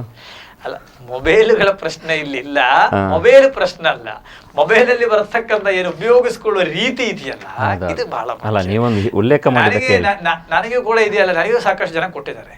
ಏನು ಮೊಬೈಲ್ ಕೊಡ್ತಾರೆ, ಐಫೋನ್ಗಳೆಲ್ಲ ಇರ್ತದೆ. ಅದು ನಮಗೇನು ಇವತ್ತು ಡಿಜಿಟಲ್ ಯುಗ ಇದೆ, ಅದ್ರ ಬಳಸ್ಕೋಬೇಕಾದ ಬೇಕಾಗುತ್ತೆ. ನೀವು ಇನ್ನೊಮ್ಮೆ ಹೇಳಿದ್ರಿ ಧರ್ಮರಕ್ಷಣೆ ಮಾಡುವಂತ ಇವರಿಗೆ ಪ್ರಯಾಣದ ವೆಚ್ಚ 1,001 ರೂಪಾಯಿ, ಧರ್ಮರಕ್ಷಾ ದೀಕ್ಷೆ ಅದೆಲ್ಲ ಬಹಳ ಸ್ಪಷ್ಟವಾಗಿ ಹೇಳ್ತೀನಿ. ಈಗ ನಾರಾಯಣ ಗುರುಗಳ ಸಿದ್ಧಾಂತದಲ್ಲಿ ನಿಂತ್ಕೊಂಡು ನಾವು ಹೋರಾಟವನ್ನೇ ಮಾಡುವ ಸಮಯದಲ್ಲಿ ನಮ್ಮ ವಾಲ್ಮೀಕಿ ಮಹರ್ಷಿ ಇದೆ, ಏನಾಯ್ತು, ಅವರ ಇತಿಹಾಸ ಹೆಂಗಿತ್ತು, ಸತ್ಯವನ್ನು ಗೊತ್ತಾಗಿ ಇಡೀ ವಾಲ್ಮೀಕಿ ರಾಮಾಯಣವನ್ನು ಬರೆದಿತ್ತು. ನಮಗೂ ಕೂಡ ಸಾಕಷ್ಟು ಸತ್ಯಗಳನ್ನ ಗೊತ್ತಾದ ಮೇಲೆ ನಮ್ಮ ಜೀವನದ ಒಂದು ಧಾರೆಯನ್ನೇ ಬದಲಾವಣೆ ನಾವು ಮಾಡಿದ್ದೇವೆ. ಬದಲಾವಣೆ ಮಾಡಿಕೊಂಡು ಈ ಧಾರೆಯನ್ನೇ, ನಾರಾಯಣ ಗುರುಗಳ ಧಾರೆಯನ್ನು ಇವತ್ತು ಜಗತ್ತಿಗೆ ಎಂದು ಹೇಳಿಕೊಂಡು ಇವತ್ತು ಹಿಂದಿನದ ಯಾವುದೂ ವಿಷಯಗಳು ಇಲ್ಲಿ ಅಲ್ಲ. ನಾವು ಅವಾಗ ಸಣ್ಣ ಪ್ರಾಯ, ಇವತ್ತು ವಯಸ್ಸೆಷ್ಟು ಹೋಗಲ್ಲ. ಸೊ ಇವತ್ತು ನಮಗೆ 37 ವಯಸ್ಸು ಕಂಪ್ಲೀಟ್ ಆಗಿದೆ, ಹೌದಲ್ವ? ಇದೆಲ್ಲ ಆಗ 12 ವರ್ಷದ ಹಿಂದೆ. ಸೊ ಅದರಲ್ಲಿ ಸಾಕಷ್ಟು ವಿಚಾರಗಳನ್ನ ತೊಡಗಿ ಇಲ್ಲ ಅಂತ, ಅದಕ್ಕೆ ನಾವು ದುಃಖ, ಅದಕ್ಕೆ ನಾನು ಹೇಳ್ತೇನಲ್ಲ, ಆಯಾಯ ಸಮಯದಲ್ಲಿ ಪ್ರತಿಯೊಬ್ಬ ಮನುಷ್ಯನದ ಜೀವನದ ಅಂತೆಯನ್ನೇ ಬದಲಾವಣೆ ಆಗ್ತದೆ. ಈಗ ನಾವು ಹೇಳ್ತೀರಲ್ಲ, ಇದು ಜೀವನದ ಕಡೆ 35ನೇ ವಯಸ್ಸಿನ ಮೇಲೆ ತಗೊಳ್ಳುವ ಯಾವುದೋ ನಿರ್ಧಾರಗಳು ಕೂಡ ಜೀವನದ ಅಂತಿಮವಾಗಿರ್ತಕ್ಕಂಥದ್ದು. ಅದೆಲ್ಲ ಬದಲಾವಣೆ ಆಗಕ್ಕೆ ಜ್ಞಾನ ಬರ್ತದೆ. ಜ್ಞಾನ ಬರ್ತದೆ. ಗೌತಮ ಬುದ್ಧನೂ ಕೂಡ ಜ್ಞಾನೋದಯ ಆಗಿದೆ. ಹಾಗಾಗಿ ಜ್ಞಾನೋದಯದ ಭಾಗವಾಗಿ ಬಂದಿರತಕ್ಕಂಥ ಬದಲಾವಣೆ ಭಾಗವಾಗಿರ್ತಕ್ಕಂಥ ಹೋರಾಟದ ಭಾಗವಾಗಿರ್ತಕ್ಕಂಥ ಜೀವನ, ನಮ್ಮ ಚರ್ಯಗಳೇನಿದೆ. ಈಗ ನಿಮ್ಮ ಕೇರಳದಲ್ಲೂ ಮೂಲ ಮಠ ಇದೆಯಾ? ಯಾವ ಮಠದಲ್ಲಿದ್ದೀರಿ? ಕೇರಳದಲ್ಲಿ ನಮಗೊಂದು ನಾರಾಯಣ ಗುರುಗಳ ಒಂದು ಸೆಂಟರ್ ಇದೆ. ಆದರೆ ಕೇರಳದಲ್ಲಿಯೂ ಕೂಡ ನಮ್ಮ ನಾರಾಯಣ ಗುರುಗಳು ಹುಟ್ಟಿದ ಕೇರಳದಲ್ಲಿ ಇವತ್ತು ಅಲ್ಲಿ ಸಂಘಟನೆಯ ಸಾಕಷ್ಟು ಅವಶ್ಯಕತೆ ಇಲ್ಲ. ಯಾಕಂತಂದ್ರೆ ಶಿವಗಿರಿ ಮಠ ಇದೆ, ಪ್ರತಿ ಜಿಲ್ಲೆಗಳಲ್ಲಿ SNDP ಇದೆ, ಧರ್ಮ ಪರಿಪಾಲನಾ ಸಂಘ ಇದೆ, ಸಾಕಷ್ಟು ನಮ್ಮ ಸಮುದಾಯಕ್ಕಲ್ಲಿ ರಿಸರ್ವೇಶನ್ಸ್ಗಳಿದೆ. ಅಂದ್ರೆ ಇಲ್ಲಿ ಎಲ್ಲ ನೀವು ಕಾವಿ ಬಟ್ಟೆ, ಕೇಸರಿ ಬಟ್ಟೆ ಧರಿಸಿ, ಅಲ್ಲಿ ಮೇಲೆ ಹಳದಿ. ನಾನು ಎಲ್ಲಾ ಕಡೆ ಕೇಸರಿ ಬಟ್ಟೆ. ಅಲ್ಲಿ ಕೇರಳದಲ್ಲಿ ಹಳದಿ, ಅಲ್ಲಿ ನಾರಾಯಣ ಗುರು ಪೀಠ ನೋಡಿ, ನಾರಾಯಣ ಗುರುಗಳ ಪೀಠದಲ್ಲಿ ಹಳದಿ ಬಟ್ಟೆ ಇಲ್ಲ. ಗುರುಗಳು ನಮಗೆ ಕೊಟ್ಟಿರ್ತಕ್ಕಂಥದ್ದು ಏನು, ಒಂದು ಹಳದಿ ಅಂದ್ರೆ ಒಂದು ತ್ಯಾಗದ ಸಂಕೇತವಾಗಿ, ಪ್ರೀತಿಯ ಸಂಕೇತವಾಗಿ, ಶ್ರೀಕೃಷ್ಣನ ಪೀತಾಂಬರದ ಬಣ್ಣೆಯಾಗಿ ನಾವು ಹಳದಿಯನ್ನು ಉಪಯೋಗಿಸ್ತಾರೆ. ನಾರಾಯಣ ಗುರುಗಳು ಹಳದಿ ಬಟ್ಟೆಯನ್ನೇ ಮೇಲೆ ಹಾಕಿಲ್ಲ, ಅವರು ಬಿಳಿ ಬಟ್ಟೆ ಮತ್ತು ಕೇಸರಿ ಬಟ್ಟೆ. ಆದ್ರಿಂದ ಹಳದಿ ಏನಪ್ಪ, ಒಂದು ತ್ಯಾಗದ, ಪ್ರೀತಿಯ, ಸ್ನೇಹದ ಸಂಕೇತವಾಗಿ ನಾವು ಅದನ್ನೇ ತಗೊಂಡು ಇವತ್ತು ನಮ್ಮ ಹಳದಿ ಬಣ್ಣದ ಬಾವುಟೆಯನ್ನು. ಅಂದ್ರೆ ನೀವು ಕೇರಳಕ್ಕೆ ಹೋದ್ರು ಇದೇ ಕೇಸರಿ ಎಲ್ಲದಲ್ಲಿಯೂ ಕೂಡ. ಈಗ ಅಲ್ಲಿ ಅವು ಕೇರಳ ಮಠಕ್ಕೆ ಬೇರೆ ಕಡೆ ಏನಾದರೂ ಶಾಖೆಗಳಿದೆಯಾ? ಅಂದ್ರೆ ಎಲ್ಲಿ ಮೂಲ ಮಠಕ್ಕೆ? ಇಲ್ಲ. ಈಗ ನಾನು ಹೇಳಿದೆನಲ್ಲ, ಇವತ್ತಿನ ಕಾಲ ಮಠ ಎಷ್ಟು ಬೇಕಾ ಮಾಡ್ಬೋದು, ಮಠ ಮಾಡೋದು ದೊಡ್ಡದಲ್ಲ. ಆದರೆ ಏನಾಗುತ್ತೆ, ಅಪವಾದಗಳು, ಅಪಮಾನಗಳು ಆ ಮಠಗಳ ಪದ್ಧತಿ ಪ್ರಕಾರ ಬೆಳೆಸಿಕೊಂಡು ಹೋಗೋದೆಲ್ಲ ಬಹಳ ಕಷ್ಟ. ಇವತ್ತಿನ ನಾವು ಅಂಡರ್ಸ್ಟ್ಯಾಂಡಿಂಗ್ ಮಾಡಬೇಕಲ್ಲ ಜಗತ್ತಿನ ಸಿದ್ಧಾಂತವನ್ನೇ. ಅದರ ಪ್ರಕಾರ ನಾವು ಬಹಳ ಸ್ಪಷ್ಟ ಹೇಳುತ್ತಾ ಇದ್ದೀನಿ. ನಾನು ಮಂಗಳೂರಿನ ಬಿಲ್ಲವ ಸಮುದಾಯಕ್ಕೂ, ಕಾರವಾರನ ನಾಮಧಾರಿ ಸಮಾಜಕ್ಕೂ, ಉಳಿದ ಎಲ್ಲ ಜಿಲ್ಲೆಯ ನಮ್ಮ ಈಡಿಗ ಸಮುದಾಯಕ್ಕೂ ಕೂಡ ಹೇಳೋದು ಒಂದೇ, ಇದು ನಮ್ಮ ಸಮುದಾಯದ ಹೋರಾಟದ ಒಂದು ವರ್ಷ. ಈ ಹೋರಾಟ ಹಕ್ಕನ್ನು ಪಡೆಯೋದಕ್ಕೆ ಎಲ್ಲ ಸಮುದಾಯಗಳು ಬೀದಿಗೆ ಬಂದಿದ್ದಾರೆ, ಅವರ ಸ್ವಾಮೀಜಿಗಳು ಕೂಡ ಬಂದಿದ್ದಾರೆ. ಮಂಗಳೂರು ಜಿಲ್ಲೆಯಲ್ಲಿಯೂ ಕೂಡ ಬಿಲ್ಲವ ಮಹಾಮಂಡಲಿ ಇದೆ, ಅಖಿಲ ಭಾರತ ಬಿಲ್ಲವ ರಾಷ್ಟ್ರೀಯ ಬಿಲ್ಲವ ಮಹಾಮಂಡಲಿ ಇದೆ, ಯೂನಿಯನ್ ಇದೆ. ಅದೇ SNGB ಅಂತ ಸಂಘಟನೆ ಇದೆ, BSNDP ಅಂತ ಸಂಘಟನೆ ಇದೆ. ಅದೇ ರೀತಿಯಲ್ಲಿ ಸಾಕಷ್ಟು ಸಂಘ ಸಂಸ್ಥೆಗಳು ನಮ್ಮ ಸಮಾಜಕ್ಕಿದೆ. ಎಲ್ಲರೂ ಒಟ್ಟಿಗೆ ಸೇರಿಕೊಂಡು ಸಮುದಾಯದ ಹಕ್ಕುಗಳನ್ನು ಪಡೆಯೋದಕ್ಕೋಸ್ಕರ, ಸಮುದಾಯದಲ್ಲಿ ರಾಜಕೀಯ ಅರಿವನ್ನು ಮೂಡಿಸೋದಕ್ಕೋಸ್ಕರ ನಮ್ಮ 2023ನೇ ಎಲೆಕ್ಷನ್, 2024ನೇ ಎಲೆಕ್ಷನ್ ನಮ್ಮ ಪಕ್ಷದ ಎಲೆಕ್ಷನ್ ಆಗಿ ಯಾರೂ ತಿಳ್ಕೊಳ್ಳದೆ, ನಮ್ಮ ಜಾತೀಯದ ಅಸ್ತಿತ್ವವನ್ನು ಉಳಿಸುವುದು, ನಮ್ಮ ಮಕ್ಕಳ ಮೊಮ್ಮಕ್ಕಳ ಭವಿಷ್ಯವನ್ನೇ ರೂಪಿಸೋದಕ್ಕೋಸ್ಕರ ನಮ್ಮ ಮತಗಳನ್ನ ಚಲಾಯಿಸ. ಅಂದ್ರೆ ಈಗ ಹಾಗಾದ್ರೆ ಇಲ್ಲಿ ಬೇರೆ ಜಾತಿಯರು, ಬಂಟರು, ಈಗ ನಳಿನ್ ಕುಮಾರ್ ಕಟೀಲ್ ನಿಂತ್ರೆ ಅವರನ್ನು ಸೋಲಿಸಬೇಕು ಅಂತ ಇಂಡೈರೆಕ್ಟ್ಲಿ ಕರೆ ಕೊಡೋದಿಲ್ಲ. ನಾನು ಅದು ಯಾವತ್ತೂ ಕೂಡ ಹೇಳೋದಿಲ್ಲ. ಪ್ರತಿಯೊಂದು ರಾಜಕಾರಣದಲ್ಲಿ ಯಾರಕ್ಕೆ ಬೇಕಾ ನಿಲ್ಲಬಹುದು, ಯಾರಕ್ಕೆ ಬೇಕಾ ಗೆಲ್ಲಬಹುದು, ಸೋಲಬಹುದು. ಇವತ್ತು ಮೆಜಾರಿಟಿ ಇರತಕ್ಕಂಥ ಸಮುದಾಯದ ಅಲ್ಲಿ ನಿಂತ್ಕೊಂಡು ಹಿಂದುಳಿದವರನ್ನು ಗೆದ್ದಿರತಕ್ಕಂಥ ಸಾಕಷ್ಟು ಕ್ಷೇತ್ರಗಳಿದೆ. ಇವತ್ತು ಗುಳಿಹಟ್ಟಿ ಶೇಖರ್, ಈಗ ಹೊಸದುರ್ಗ ಕ್ಷೇತ್ರದಲ್ಲಿ ಅವರ ಸಮಾಜದ ಬರೀ 3,000 ಓಟ ಇದೆ, ಮೇಲಿನ ವರ್ಗ ಜಾಸ್ತಿ, ಅವ್ರು ಗೆಲ್ತಾರೆ ಕಂಟಿನ್ಯೂ ಆಗಿ. ಸೊ ನಾನು ಹೇಳೋದೇನು, ನಮ್ಮ ಸಮುದಾಯಕ್ಕೆ ನ್ಯಾಯ, ಸಾಂವಿಧಾನಿಕವಾದ ಹಕ್ಕುಗಳನ್ನ ಪಡೆಯೋದಕ್ಕೋಸ್ಕರ, ನಮ್ಮ ಆ ಹಕ್ಕುಗಳನ್ನು ಪಡೆಯೋದಕ್ಕೋಸ್ಕರ ಇವತ್ತು ನಾವು ಜಾತಿ ಕಡೆ ಗಮನ ಕೊಡಬೇಕು. ನಮ್ಮ ಸಮುದಾಯದ ನಾರಾಯಣ ಗುರುಗಳು ಹೇಳಿರತಕ್ಕಂಥ ಸಿದ್ಧಾಂತ, ಆದರೆ ಒಬ್ಬ ಧರ್ಮಕ್ಕೆ ನೋವು ಕೊಡೋದಾಗಲಿ, ಇನ್ನೊಬ್ಬ ಯಾರಿಗೂ ಒಬ್ಬರಿಗೂ ಕೂಡ ಜಾತಿಯವ್ರಿಗೂ ಕೂಡ ನೋವು ಕೊಡೋದಾಗಲಿ ಯಾವುದೂ ನಾವು ಮಾಡೋದಿಲ್ಲ. ನಮ್ಮ ಸರ್ಕಾರ ಅಂದ್ರೆ ಏನು? ಸರ್ಕಾರ ಮುಖ್ಯಮಂತ್ರಿಯಿಂದ ಬಂದಾಗ ಆ ಜಾತಿ ನಾವು ನೋಡೋದಿಲ್ಲ. ಇಡೀ ರಾಜ್ಯದ ಮುಖ್ಯಮಂತ್ರಿ, ನಮ್ಮದೂ ಮುಖ್ಯಮಂತ್ರಿ, ನಾಳೆ ಯಾರು ಬರಲಿ ಸರ್ಕಾರ. ಅದರಿಂದ ನಮಗೆ ನಾವು ಹಕ್ಕು ಕೇಳುವ ರೀತಿ ಇವತ್ತು ಎಷ್ಟು ಈಗ ಮಾನ್ಯ ಮುಖ್ಯಮಂತ್ರಿಗಳ ಮನೆ ಮುಂದೆ ಜಯಮೃತ್ಯುಂಜಯ ಸ್ವಾಮಿಗಳು ಹೋಗಿ ಸ್ಟ್ರೈಕ್ ಮಾಡಿಲ್ವಾ? ಹಂಗಂದ್ರೆ ಮಾಡಿದಾರೆ ಇಲ್ಲ, ಅವ್ರನ್ನ ಡೈಲಿ ಅವ್ರನ್ನ ಬೈತಾ ಇದ್ರೆ ಇಲ್ಲ. ಸೊ ಬಂಗಾರದ ಸೂಜಿ ಆದರೂ ಕೂಡ ಕಣ್ಣು ಚುಚ್ಚಿದೆ ಅಂದ್ರೆ ಏನಾಗ್ತದೆ? ನೋವಾಗ್ತದೆ. ನಮ್ಮವರಾದ್ರೂ ಮಾಡಿದರೂ ಕೂಡ ನಮಗೆ ಅನ್ಯಾಯ ಆಗಿದೆ ಅಂದರೆ ಅನ್ಯಾಯ ಅಂತ ಹೇಳಿ. ಈಗ ಮಠಾಧಿಪತಿಗಳು ಈಗ ರಾಜಕೀಯವನ್ನೇ ಫುಲ್ ಟೈಮ್ ಮಾಡ್ಕೊಂಡಿದ್ದಾರೆ. ಈಗ ರಾಜಕೀಯದ ವಿಚಾರವಾಗಿ ಈಗ ಯಾರು ಮಂತ್ರಿಗಳ ಜೊತೆ, ಮುಖ್ಯಮಂತ್ರಿಗಳ ಜೊತೆ ಎಲ್ಲ ಇರ್ತಾರೆ. ಅವರು ಹೇಳಿದಾಗೆ ಕೇಳ್ತಾರೆ. ಅವರಿಗೆ ಏನು ಸೀಟ್ ಸಿಗದಿದ್ದರೆ ಪ್ರತಿಭಟನೆ ಮಾಡ್ತಾರೆ. ಇದು ಒಂದು ಜಾತಿ ಸೀಮಿತವಾದ, ರಾಜಕೀಯ ಸೀಮಿತವಾದ ಪೀಠ ಅಂತ ಆಗುದಿಲ್ಲ. ಈಗ ದೇಶದಲ್ಲಿ ಇವತ್ತು ಮುಂದಿನ ದಿನಗಳಲ್ಲಿ ಜಾತಿಯನ್ನು ಬಿಟ್ಟು ದೇಶದಲ್ಲಿ ಬದುಕಕ್ಕಾಗೋದಿಲ್ಲ. ಭಾರತದಲ್ಲಿ ದೊಡ್ಡ ರೀತಿಯಲ್ಲಿ ನೀವು ತಿಳ್ಕೊಳ್ಳಿ, ಜಾತಿಯನ್ನು ಬಿಟ್ಟು ದುಡ್ಡಿಲ್ಲ ಅಂದರೆ, ಊಟ ಇಲ್ಲ ಅಂದರೆ ಬದುಕಬಹುದು. ಜಾತಿ ಇಲ್ಲದೆ ಈ ದೇಶದಲ್ಲಿ ಬದುಕಕ್ಕೆ ಸಾಧ್ಯವನ್ನೇ ಇಲ್ಲ ಅಂತ ಅರ್ಥ ಮಾಡಿಕೊಂಡಿದ್ದವರು, ನಮ್ಮ ಜೀವನದಲ್ಲಿ ನಾವು ಅನುಭವಿಸಿದವರು ನಾವು. ಹಾಗಾಗಿ ಯಾರದು ಸರ್ಕಾರದ ಜವಾಬ್ದಾರಿ ಸ್ಥಾನದಲ್ಲಿ ಬಂದ ಮೇಲೆ ನಮ್ಮ ಹಕ್ಕುಗಳು ಕೇಳೋದು ಅದು ನಮ್ಮ ಹಕ್ಕನ್ನೇ. ನೀವು ಕೇಳಬಾರದು, ನೀವು ಹೋರಾಟ ಮಾಡಬಾರದು, ನೀವು ಪ್ರಶ್ನಿಸಬಾರದು. ಪ್ರಶ್ನಿಸಕ್ಕೆ ಹೋದಾಗ ನಮ್ಮ ವೈಯಕ್ತಿಕ ವಿಷಯಗಳು ಕೈ ಹಾಕೋದು, ಸರಿ ಇಲ್ಲ ಅಂತ ಹೇಳೋದು, ಅವರು ಹಾಗೆ ಇದೆ ಹೀಗೆ ಇದೆ ಅಂತ ಹೇಳೋದು, ಇದೆಲ್ಲ ಒಂದೇ ಜಾತಿ ಒಂದೇ ಕುಲ ಅಂತ ಹೇಳಿದ್ರಿ. ಈಗ ಖಾಲಿ ಜಾತಿ ಬಗ್ಗೆ ಹೋರಾಟ ಮಾಡ್ತೀರಿ. ಅವರು ಹೇಳಿದ್ದಾರೆ ಅವರ ಅಡಿಯಲ್ಲಿ ನೀವು ಬರುವುದಿಲ್ಲ. ಅಲ್ಲ, ನಾರಾಯಣ ಗುರುಗಳು ಹೇಳಿರತಕ್ಕಂಥದ್ದು ಆಗಿನ ಕಾಲ, ಆ ಅಸ್ಪರ್ಶತೆಯನ್ನೇ ತಾಂಡವ ಮಾಡಿರತಕ್ಕಂಥ ಆಗಿನ ಕಾಲ, ಮೇಲಿನ ವರ್ಗದವರ ಅಷ್ಟೊಂದು ಅಸ್ಪರ್ಶತೆ ಒಳಪಟ್ಟ ನಮ್ಮ ಸಮುದಾಯ, ನಮ್ಮ ಕೇರಳದಲ್ಲಿ ಸಾಕಷ್ಟು ಸಮುದಾಯ ಆದಾಗ ಅದೊಂದು ಮಾತವರಿಗೆ ಹೇಳಿದ್ರು, ಒಂದೇ ಜಾತಿ ಒಂದೇ ಧರ್ಮ. ಆದರೆ ವ್ಯವಹಾರಕ್ಕೆ ಬಂದಾಗ, ವ್ಯವಹಾರ ದೃಷ್ಟಿಯಲ್ಲಿ ತಗೊಂಡಾಗ ಜಾತಿ ಇರಲೇಬೇಕು. ನಿಮಗೆ ಕೆಲಸ ಸಿಗುವಾಗ ಜಾತಿ ಆಯಿತು, ಕೆಲಸ ಸಿಗುವಾಗ ನೀವು ಜಾತಿ ಇಲ್ಲ ಅಂದರೆ ಯಾವ ಜಾತಿ ಫಸ್ಟ್ ಕೇಳ್ತಾರೆ, ರಿಸರ್ಚ್ ಯಾವ ಜಾತಿ ಕೇಳ್ತಾರೆ, ಮದುವೆ ಆಗುವಾಗ ಕನ್ಯೆ ಹುಡುಕುವಾಗ ಜಾತಿ ಕೇಳ್ತಾರೆ, ಸಾಂಪ್ರದಾಯಿಕ ಪೂಜೆಗಳು ಮಾಡುವ ಜಾತಿ ಕೇಳ್ತಾರೆ.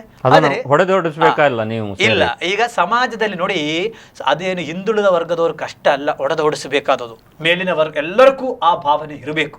ಇವತ್ತು ವಂಚಿತರಾಗೋದು ನಾವು, ಕಸಬಲ್ಲಿ ನಾವು ವಂಚಿತರು, ಮೀಸಲಾತಿಯಲ್ಲಿ ನಾವು ವಂಚಿತರು, ನಿಗಮದಲ್ಲಿ ನಾವು ವಂಚಿತರು, ಹೋರಾಟದಲ್ಲಿ ನಮ್ಮ ಹೋರಾಟ ಮನೋಭಾವನೆಯು ಕೂಡ ಸಂಪೂರ್ಣವಾಗಿ ಹಾಳು ಮಾಡಿರತಕ್ಕಂಥದ್ದು.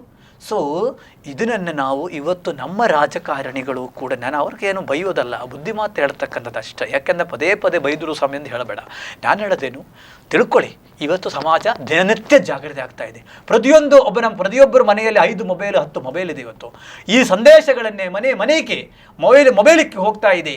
5 ಓಟ್ ಒಂದು ಮನೆಯಲ್ಲಿದೆ ಅಂದರೆ 2 ಓಟ್ ಆದರೂ ಕೂಡ ಏನಾಗ್ತದೆ, ಅದು ಅವರು ಚಿಂತನೆ ಮಾಡ್ತಾರೆ.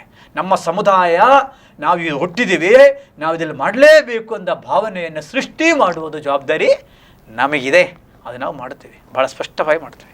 ಈಗ ಸ್ವಾಮೀಜಿಯವರೇ, ಈಗ 2 ವಾಕ್ಯದಲ್ಲಿ ಉತ್ತರಿಸುವಂಥ ಪ್ರಶ್ನೆಗಳು.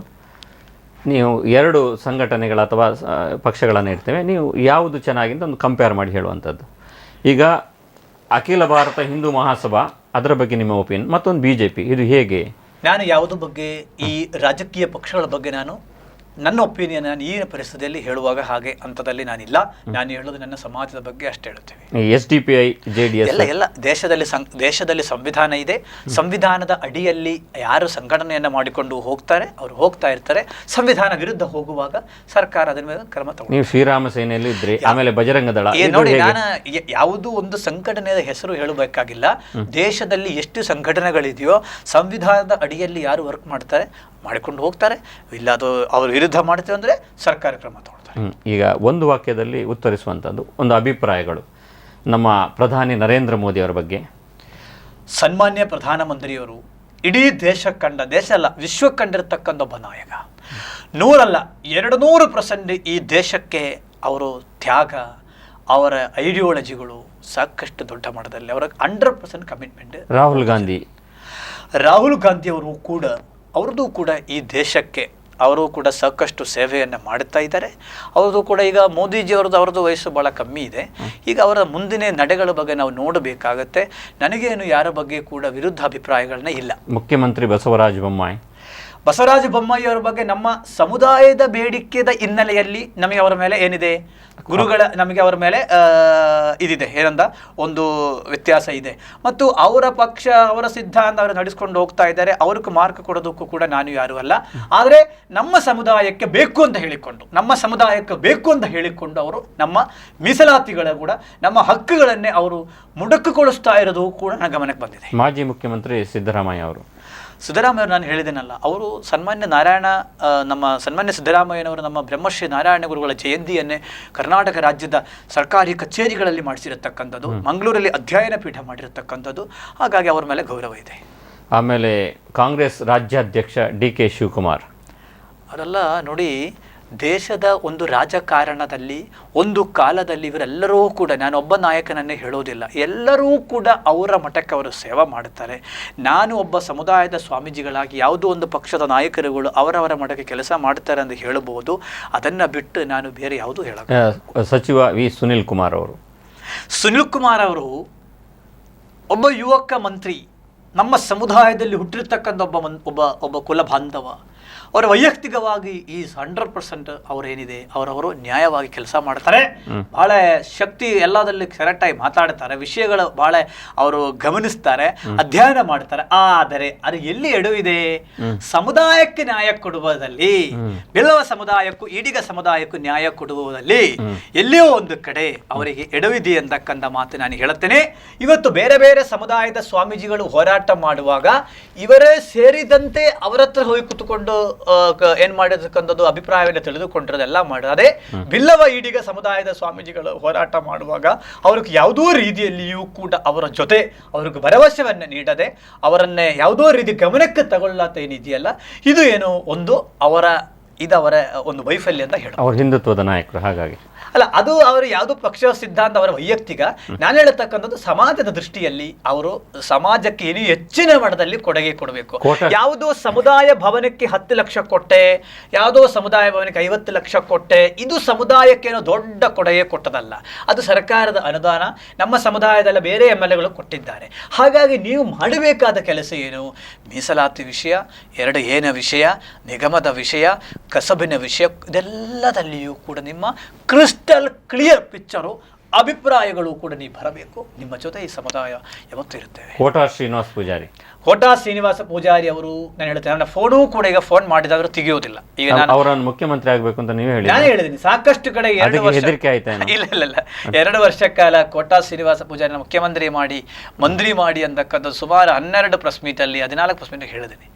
ಆದರೆ ಸಮುದಾಯದ ವಿಷಯಕ್ಕೆ ಬಂದಾಗ ಇವರು ಯಾರೂ ಕೂಡ ನಮಗೆ ಸ್ಪಂದಿಸ್ತಾ ಇಲ್ಲ. ಇನ್ನು ಮುಂದಿನ ದಿನಗಳಲ್ಲಿ ಅವರಿಗೆ ಸ್ಪಂದಿಸೋದಕ್ಕೆ ಆ ಕೋಡಿ ಚೆನ್ನಯ್ಯ ದೇವರು, ನಾರಾಯಣ ಗುರುಗಳು ಅವರ ಮನಸ್ಸಲ್ಲಿ, ಹೃದಯದಲ್ಲಿ ಅವರಿಗೆ ಪ್ರೇರಣೆ ಕೊಡ್ಲಿ ಅಂತಕ್ಕಂಥದ್ದು ದಿನನಿತ್ಯ ನಾನು ಪ್ರಾರ್ಥನೆ ಮಾಡ್ತೇನೆ. ಹಿಂದೆ ಬಜರಂಗ ದಳದ ರಾಜ್ಯ ಸಂಚಾಲಕರಾಗಿದ್ದಂಥ ಮಹೇಂದ್ರ ಕುಮಾರ್ ಅವ್ರ ಬಗ್ಗೆ, ಅವರು ಈಗ ಲಿಂಗೈಕ್ಯ ಅವರು ತಿರ್ಕೊಂಡಿದ್ದಾರೆ. ಅವರು ಪಾಪ ಸಮಾಜದಲ್ಲಿ ಸಾಕಷ್ಟು ಹೋರಾಟ ಮಾಡಿದ್ದಾರೆ. ಅದ್ರ ಬಗ್ಗೆ ಎಲ್ಲ ನಾನು ಹೇಳ್ತೀನಲ್ಲ, ಯಾರ ಬಗ್ಗೆ ಸರ್ಟಿಫಿಕೇಟ್ ಕೊಡೋಕೆ ಅಭಿಪ್ರಾಯವೇನೇನಪ್ಪ, ಮನುಷ್ಯರಂದಾಗ ತಪ್ಪುಗಳು ಒಪ್ಪುಗಳು ಎಲ್ಲರ ಕಡೆ ಬರ್ತದೆ. ಆ ಬರತಕ್ಕಂಥ ತಪ್ಪುಗಳು ಒಪ್ಪುಗಳು ಕ್ಷಮಿಸಿ ಮುಂದೆ ಒಳ್ಳೆ ದಾರಿಗೆ ಬಂದಾಗ ಅವರ ಸ್ವೀಕಾರ್ಯ ಮಾಡಿ ಸಮಾಜ ಹೋಗಬೇಕು. ಸ್ವಾಮಿ ವಿವೇಕಾನಂದರು ಅವ್ರ ಬಗ್ಗೆ ಒಪಿನಿಯನ್? ಅವ್ರ ಬಗ್ಗೆ ಮಾತಾಡೋದೇನಿದೆ, ಜಗತ್ತಕ್ಕೆ ಅವರು, ಇಡೀ ವಿಶ್ವಕ್ಕೆ ಅವರು ಮಾರ್ಗದರ್ಶನ ನೀಡಿರತಕ್ಕಂಥವ್ರು. ಹಾಗಾಗಿ ಅವ್ರ ಬಗ್ಗೆ ನಾನು ಹೇಳಿದ್ದೇನೆ, ಅಭಿಪ್ರಾಯ ನಾವು ಹೇಳೋಕ್ಕಾಗಲ್ಲ. ಅವರ ಕಾಲಿನ ಮದರ್ ತೆರೇಸಿ ಆಗಲಿ, ಆದರೆ ನಮ್ಮ ವಿವೇಕಾನಂದ ಸ್ವಾಮೀಜಿ ಆಗಲಿ, ಅವರ ಕಾಲಿನ ಧೂಳು ಸಮಾನ ಕೂಡ ನಾವಿಲ್ಲ. ಅಂದರೆ ಅವರು ಬದುಕಿರತಕ್ಕಂಥ ಕಾಲ ಅಷ್ಟು ಕಷ್ಟ ಇತ್ತು. ಇವಾಗ ನಮಗೆಲ್ಲ ನಾವು ನೋಡ್ರಿ, ಎಲ್ಲಿ ಹೋದ್ರೂ ವ್ಯವಸ್ಥೆಗಳಿದೆ, ಅಡ್ಡಾಡೋಕ್ಕೆ ಫ್ಲೈಟ್ ಟಿಕೆಟ್ ಯಾರೋ ಕೊಡ್ತಾರೆ, ಕಾರ್ ಯಾರೋ ಕೊಡ್ತಾರೆ. ಆದರೆ ಅವತ್ತಿನ ಕಾಲ ಸಾಕಷ್ಟು ಧರ್ಮ ಪ್ರಚಾರ ಕಷ್ಟ ಇದ್ದಾಗ ಅನುಭವಿಸಿ ಬಂದವರು. ಈಗ ಕಾಳಿ ಸ್ವಾಮೀಜಿ ಅಂತ ಹೊಸ ಇವ್ರು ಬರ್ತಾ ಇರ್ತಾರೆ, ಅವ್ರ ಬಗ್ಗೆ ಹೇಗೆ? ನಾನು ಹೇಳಿದ ಯಾವುದೂ ಸ್ವಾಮೀಜಿಗಳಾದರೂ ಅವರು ಆಯ್ಕೆ ಮಾಡಿರ್ತಕ್ಕ, ನಾನು ನನ್ನ ಕ್ಷೇತ್ರ ಆಯ್ಕೆ ಮಾಡಿದ್ದೇನೆ. ಪ್ರತಿಯೊಬ್ಬರೂ ಕೂಡ ಅವರದ ಆಯ್ಕೆ ಮಾಡೋಕ್ಕೊಂದು ಹೇಗಿದೆ ಅವರ ಆಯ್ಕೆ? ಚೆನ್ನಾಗಿದೆ. ನಾನು ಅದು ಅಭಿಪ್ರಾಯವನ್ನು ಹೇಳೋಕ್ಕೆ ಹೋಗೋದಿಲ್ಲ, ಅವರವರ ವೈಯಕ್ತಿಕ. ಈಗ ನಿಮ್ಮ ಪತ್ನಿ ಮೀರಾ ಅವ್ರ ಬಗ್ಗೆ? ಅವ್ರ ಬಗ್ಗೆ ಹೇಳ್ಬೇಕಂದ್ರೆ, ನಾನೊಬ್ಬ ಸೌಭಾಗ್ಯವನ ಇರತಕ್ಕಂಥ ಒಬ್ಬ, ಅಂದರೆ ಅವರ ಒಂದು ಧರ್ಮ ಪದಿ ಅಂತ ಸ್ಥಾನದಲ್ಲಿ ಬಹಳ ಖುಷಿ ಇದೆ.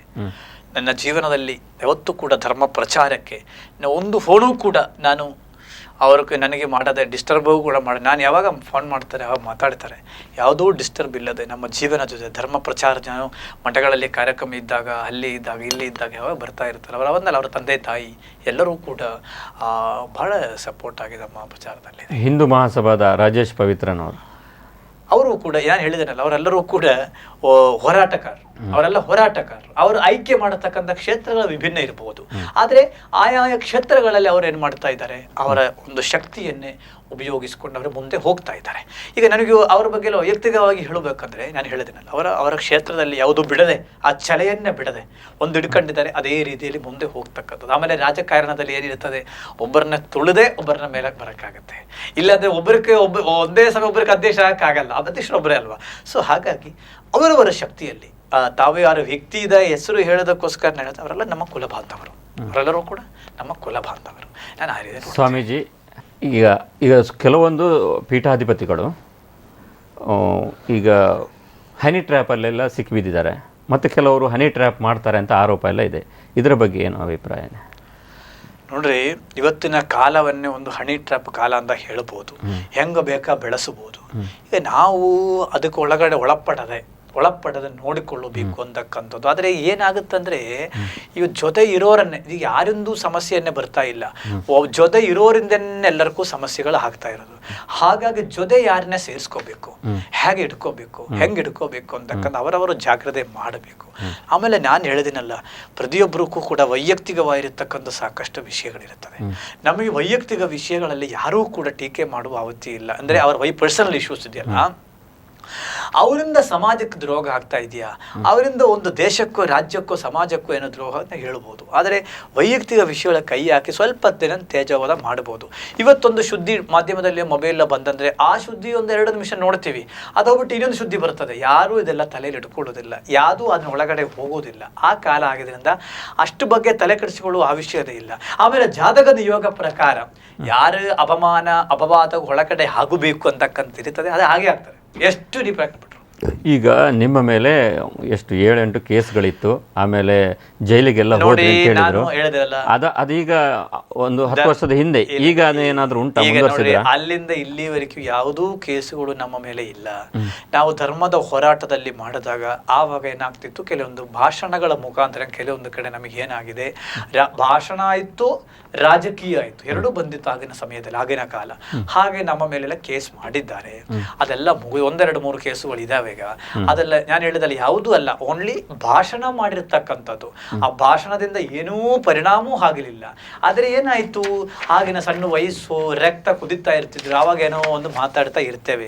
ಹಾಗಾಗಿ ಸಂವಿಧಾನದಲ್ಲಿ ನಾವೇನು ಸಾಕಷ್ಟು ಕಲಿದಿದ್ದೀವಿ. ಅವಾಗ ಸಣ್ಣ ವಯಸ್ಸಿತ್ತು. ಈಗ ವಯಸ್ಸುಗಳು ಜಾಸ್ತಿ ಆಗುವಾಗ ಪ್ರತಿನಿತ್ಯ ಏನ್ ಮಾಡ್ತಾ ಅನುಭವಗಳನ್ನ ಕಲಿತಾ ಇದ್ವಿ. ಒಬ್ಬ ಸ್ವಾಮೀಜಿ ಅಂದಾಗ ನಾನು ರಾಮಾಯಣದಲ್ಲಿ 24,000 ಶ್ಲೋಕ, ಭಗವದ್ಗೀತೆಯಲ್ಲಿ 700 ಶ್ಲೋಕ, ಇದೆಲ್ಲ 4 ವೇದಗಳು ಎಲ್ಲವನ್ನೂ ಯಾರಕ್ಕಾದ್ರೂ ಮುಗಿಸಕ್ ಸಾಧ್ಯತೆ ಇದೆಯಾ? ಇಲ್ಲ. ಹಾಗಾಗಿ ದಿನನಿತ್ಯ ಜೀವನದಲ್ಲಿ ಅನುಭವಗಳನ್ನೇ ಆಗ್ತದೆ. ನಾಳೆ ಒಂದಿಲ್ಲೇ ಒಂದು ದಿನ ಈ ಜೀವನವನ್ನೇ ಏನಾಗ್ತದೆ, 6 ಅಡಿ ಒಳಗಡೆ ನಮ್ಮ ಮಣ್ಣಾಗಿ ಹೋಗ್ತೇವೆ. ಅಲ್ಲಿವರೆಗೂ ಕೂಡ ನಮ್ಮ ಒಂದು ಏನಪ್ಪಾ, ಯಾರಿಗೂ ಕೂಡ ದ್ರೋಹ ಆಗದೆ, ನಮ್ಮಿಂದ ಯಾರಿಗೂ ನೋವಾಗದೆ ಬದುಕಬೇಕು. ಆದರೆ ಸಮಾಜದ ಇವತ್ತು ಬೇಡಿಕೆಗಳಿಗೋಸ್ಕರ ಇವತ್ತು ಜೀವನವನ್ನೇ ಕೊಟ್ಟು ನಾನು 658 ಕಿಲೋಮೀಟರ್ ಪಾದಯಾತ್ರೆ ಜನವರಿ 6ನೇ ತಾರೀಕು ಮಂಗಳೂರು ಕುದ್ರೋಳಿ ದೇವಸ್ಥಾನದಿಂದ ನಮ್ಮ ಬೇಡಿಕೆಯನ್ನೇ ಈಡೇರಿಕೆಯಾಗಿ ನಾನು ಪಾದಯಾತ್ರೆ ಮಾಡುತ್ತಾ ಇದ್ದೇನೆ. ದಿನ 20 ಕಿಲೋಮೀಟರ್ ಪಾದಯಾತ್ರೆ, 658 ಕಿಲೋಮೀಟರ್ ಪಾದಯಾತ್ರೆ, 45 ದಿನದ ಪಾದಯಾತ್ರೆ, ಮತ್ತು ಅನಂತರ ಫೆಬ್ರವರಿ 14ಕ್ಕೆ ಬೆಂಗಳೂರು ಫ್ರೀಡಂ ಪಾರ್ಕಲ್ಲಿ ನಮ್ಮ ಅಮರನಾಥ ಉಪವಾಸ ಸತ್ಯಾಗ್ರಹ ಕೂಡ ಫ್ರೀಡಂ ಪಾರ್ಕಲ್ಲಿ. ನಿಮ್ಮ ಈ ಹೋರಾಟಕ್ಕೆ ನಿಲ್ಲಿಸಲಿಕ್ಕೆ ನಿಮ್ಮ ಕುಲಬಾಂಧವರು, ಸಚಿವರು, ನಿಮ್ಮ ಬಿಜೆಪಿ ಪಕ್ಷದವರು ಏನಾದರೂ ನಿಲ್ಲಿಸಲಿಕ್ಕೆ ಪ್ರಯತ್ನ ಪಟ್ಟಿದ್ದಾರೆ? ಚರ್ಚೆದ 1-2 ಸರಿ ಮಾತುಕತೆ ನಡೆಸಿದ್ದಾರೆ ಅಂತ ವರ್ತಮಾನ ಇದೆ. ಸಾಕಷ್ಟು ಮಾತುಕತೆ ನಡೆಸಿದ್ದಾರೆ, ಸಾಕಷ್ಟು ನಮಗೆ ಅವರು ಹೇಳಿದ್ದಾರೆ. ಕೆಲವೊಬ್ಬರು ಸರ್ಕಾರದ ನೇರ ಪ್ರತಿನಿಧಿಗಳಲ್ಲ, ಸರ್ಕಾರನ ಕೆಲವೊಬ್ಬರು ಬಂದು ನಮಗೆ ಆಫರು ಕೂಡ ಕೊಟ್ಟಿದ್ರು. ಏನು ಆಫರ್ ಅಂದ್ರೆ? ನಾನು ಹೇಳಿದ್ದೇನಲ್ಲ, ನೀವು ನಿಲ್ಲಿಸಬೇಕು, ವಿಧಾನಸಭಾ ಎಲೆಕ್ಷನ್ ಮುಗಿಯವರೆಗೂ ಕೂಡ ಹೋರಾಟವನ್ನು ನಿಲ್ಲಿಸಬೇಕು ಅಂತ ರೀತಿಯಲ್ಲಿ ಸಾಕಷ್ಟು ನಾನು ಪಬ್ಲಿಕಲ್ಲೇ ಹೇಳಿದ್ದೀನಿ. ಅಂದ್ರೆ ಮಠಕ್ಕೆ ಅನುದಾನ ಕೊಡ್ತಾನೆ ಅಂತ, ಅನುದಾನ ಕೊಡ್ತೀವಿ ಅಂತ ಹೇಳಿದ್ರು. ವೈಯಕ್ತಿಕವಾಗಿ ಕೂಡ ಕೆಲವೊಂದು ಆಫರ್ ಕೊಟ್ಟರು. ಆದ್ರೆ ಎಷ್ಟು ಲಕ್ಷದವರೆಗೆ? ಲಕ್ಷ ಅಂದ್ರೆ ಸಾಕಷ್ಟು ಸಾಕಷ್ಟು ಕೋಟಿ ಅನ್ನೋದಕ್ಕಿಂತ ಆಫರ್ಗಳು ಕೊಟ್ಟಿದ್ದಾರೆ. ಆದ್ರೆ ಯಾವ ಆಫರ್ಗಳಿಗೂ ಮಣಿಯೋದಿಲ್ಲ. ನಮಗೆ ನಮ್ಮ ಅಂದ್ರೆ ಜಾಸ್ತಿ ಕೊಡ್ಬೇಕು ಅಂತಲೋ ಅಥವಾ ಕಮ್ಮಿ ಆಯ್ತಂತಲೋ ಮಣ್ಣಿಲ್ಲ ಹೇಳಿದ್ರೆ? ಇಲ್ಲ ಯಾವುದು ನೋಡಿ, ಯಾವುದಕ್ಕೂ ಕೂಡ ಬಗ್ಗೋದಿಲ್ಲ. ಸಮುದಾಯಕ್ಕೆ ಕೊಡುವ, ನನ್ನ ಮಠಕ್ಕೆ 1 ರೂಪಾಯಿ ಸರ್ಕಾರ ಕೊಡಬೇಡ, ನನ್ನ ಮಠಕ್ಕೆ ಯಾವುದೂ ಅನುದಾನ ಬೇಡ, ನನ್ನ ಜಾತಿಗೆ ಕೊಡು, ನನ್ನ ಕುಲಕ್ಕೆ ಕೊಡು, ಬಿಲ್ಲವ ಸಮುದಾಯದ ಕಟ್ಟ ಇರತಕ್ಕಂಥ ಬಿಲ್ಲವನಿಗೆ ಮನೆವೇನೆ ಕಟ್ಟಿಸ್ಕೊಡು, ಅವನ ಮಕ್ಕಳಿಗೆ ಎಜುಕೇಶನ್ ಕೊಡು, ಈಡಿಗನ ನಾಮಧಾರಿಯ ಸಮುದಾಯಕ್ಕೆ ದುಡ್ಡನ್ನು ಕೊಡಿ ಅಂತ ಹೇಳ್ತಾರೆ. ಬಿಟ್ಟು ವಿನಃ ಮಠವನ್ನು ಕಟ್ಟಿ ಮಠದಿಂದ ಯಾವುದೂ ಪರಿವರ್ತನೆಗಳು ಇತ್ತೀಚಿನ ದಿನಗಳಲ್ಲಿ ಆಗ್ತಾ ಇಲ್ಲ. ಈಗ ಸ್ವಾಮಿಗಳೆಲ್ಲ ಹಳ್ಳಿಗಳಿಗೆ ಹೋಗಬೇಕು, ಮನೆಗಳಿಗೆ ಹೋಗಬೇಕು. ಈಗ ಹಾಗಾಗಿ ಇವತ್ತಿನ ಕಾಲ ತಕ್ಕದ ರೀತಿಯಲ್ಲಿ ನಾವು ಬದುಕಬೇಕು.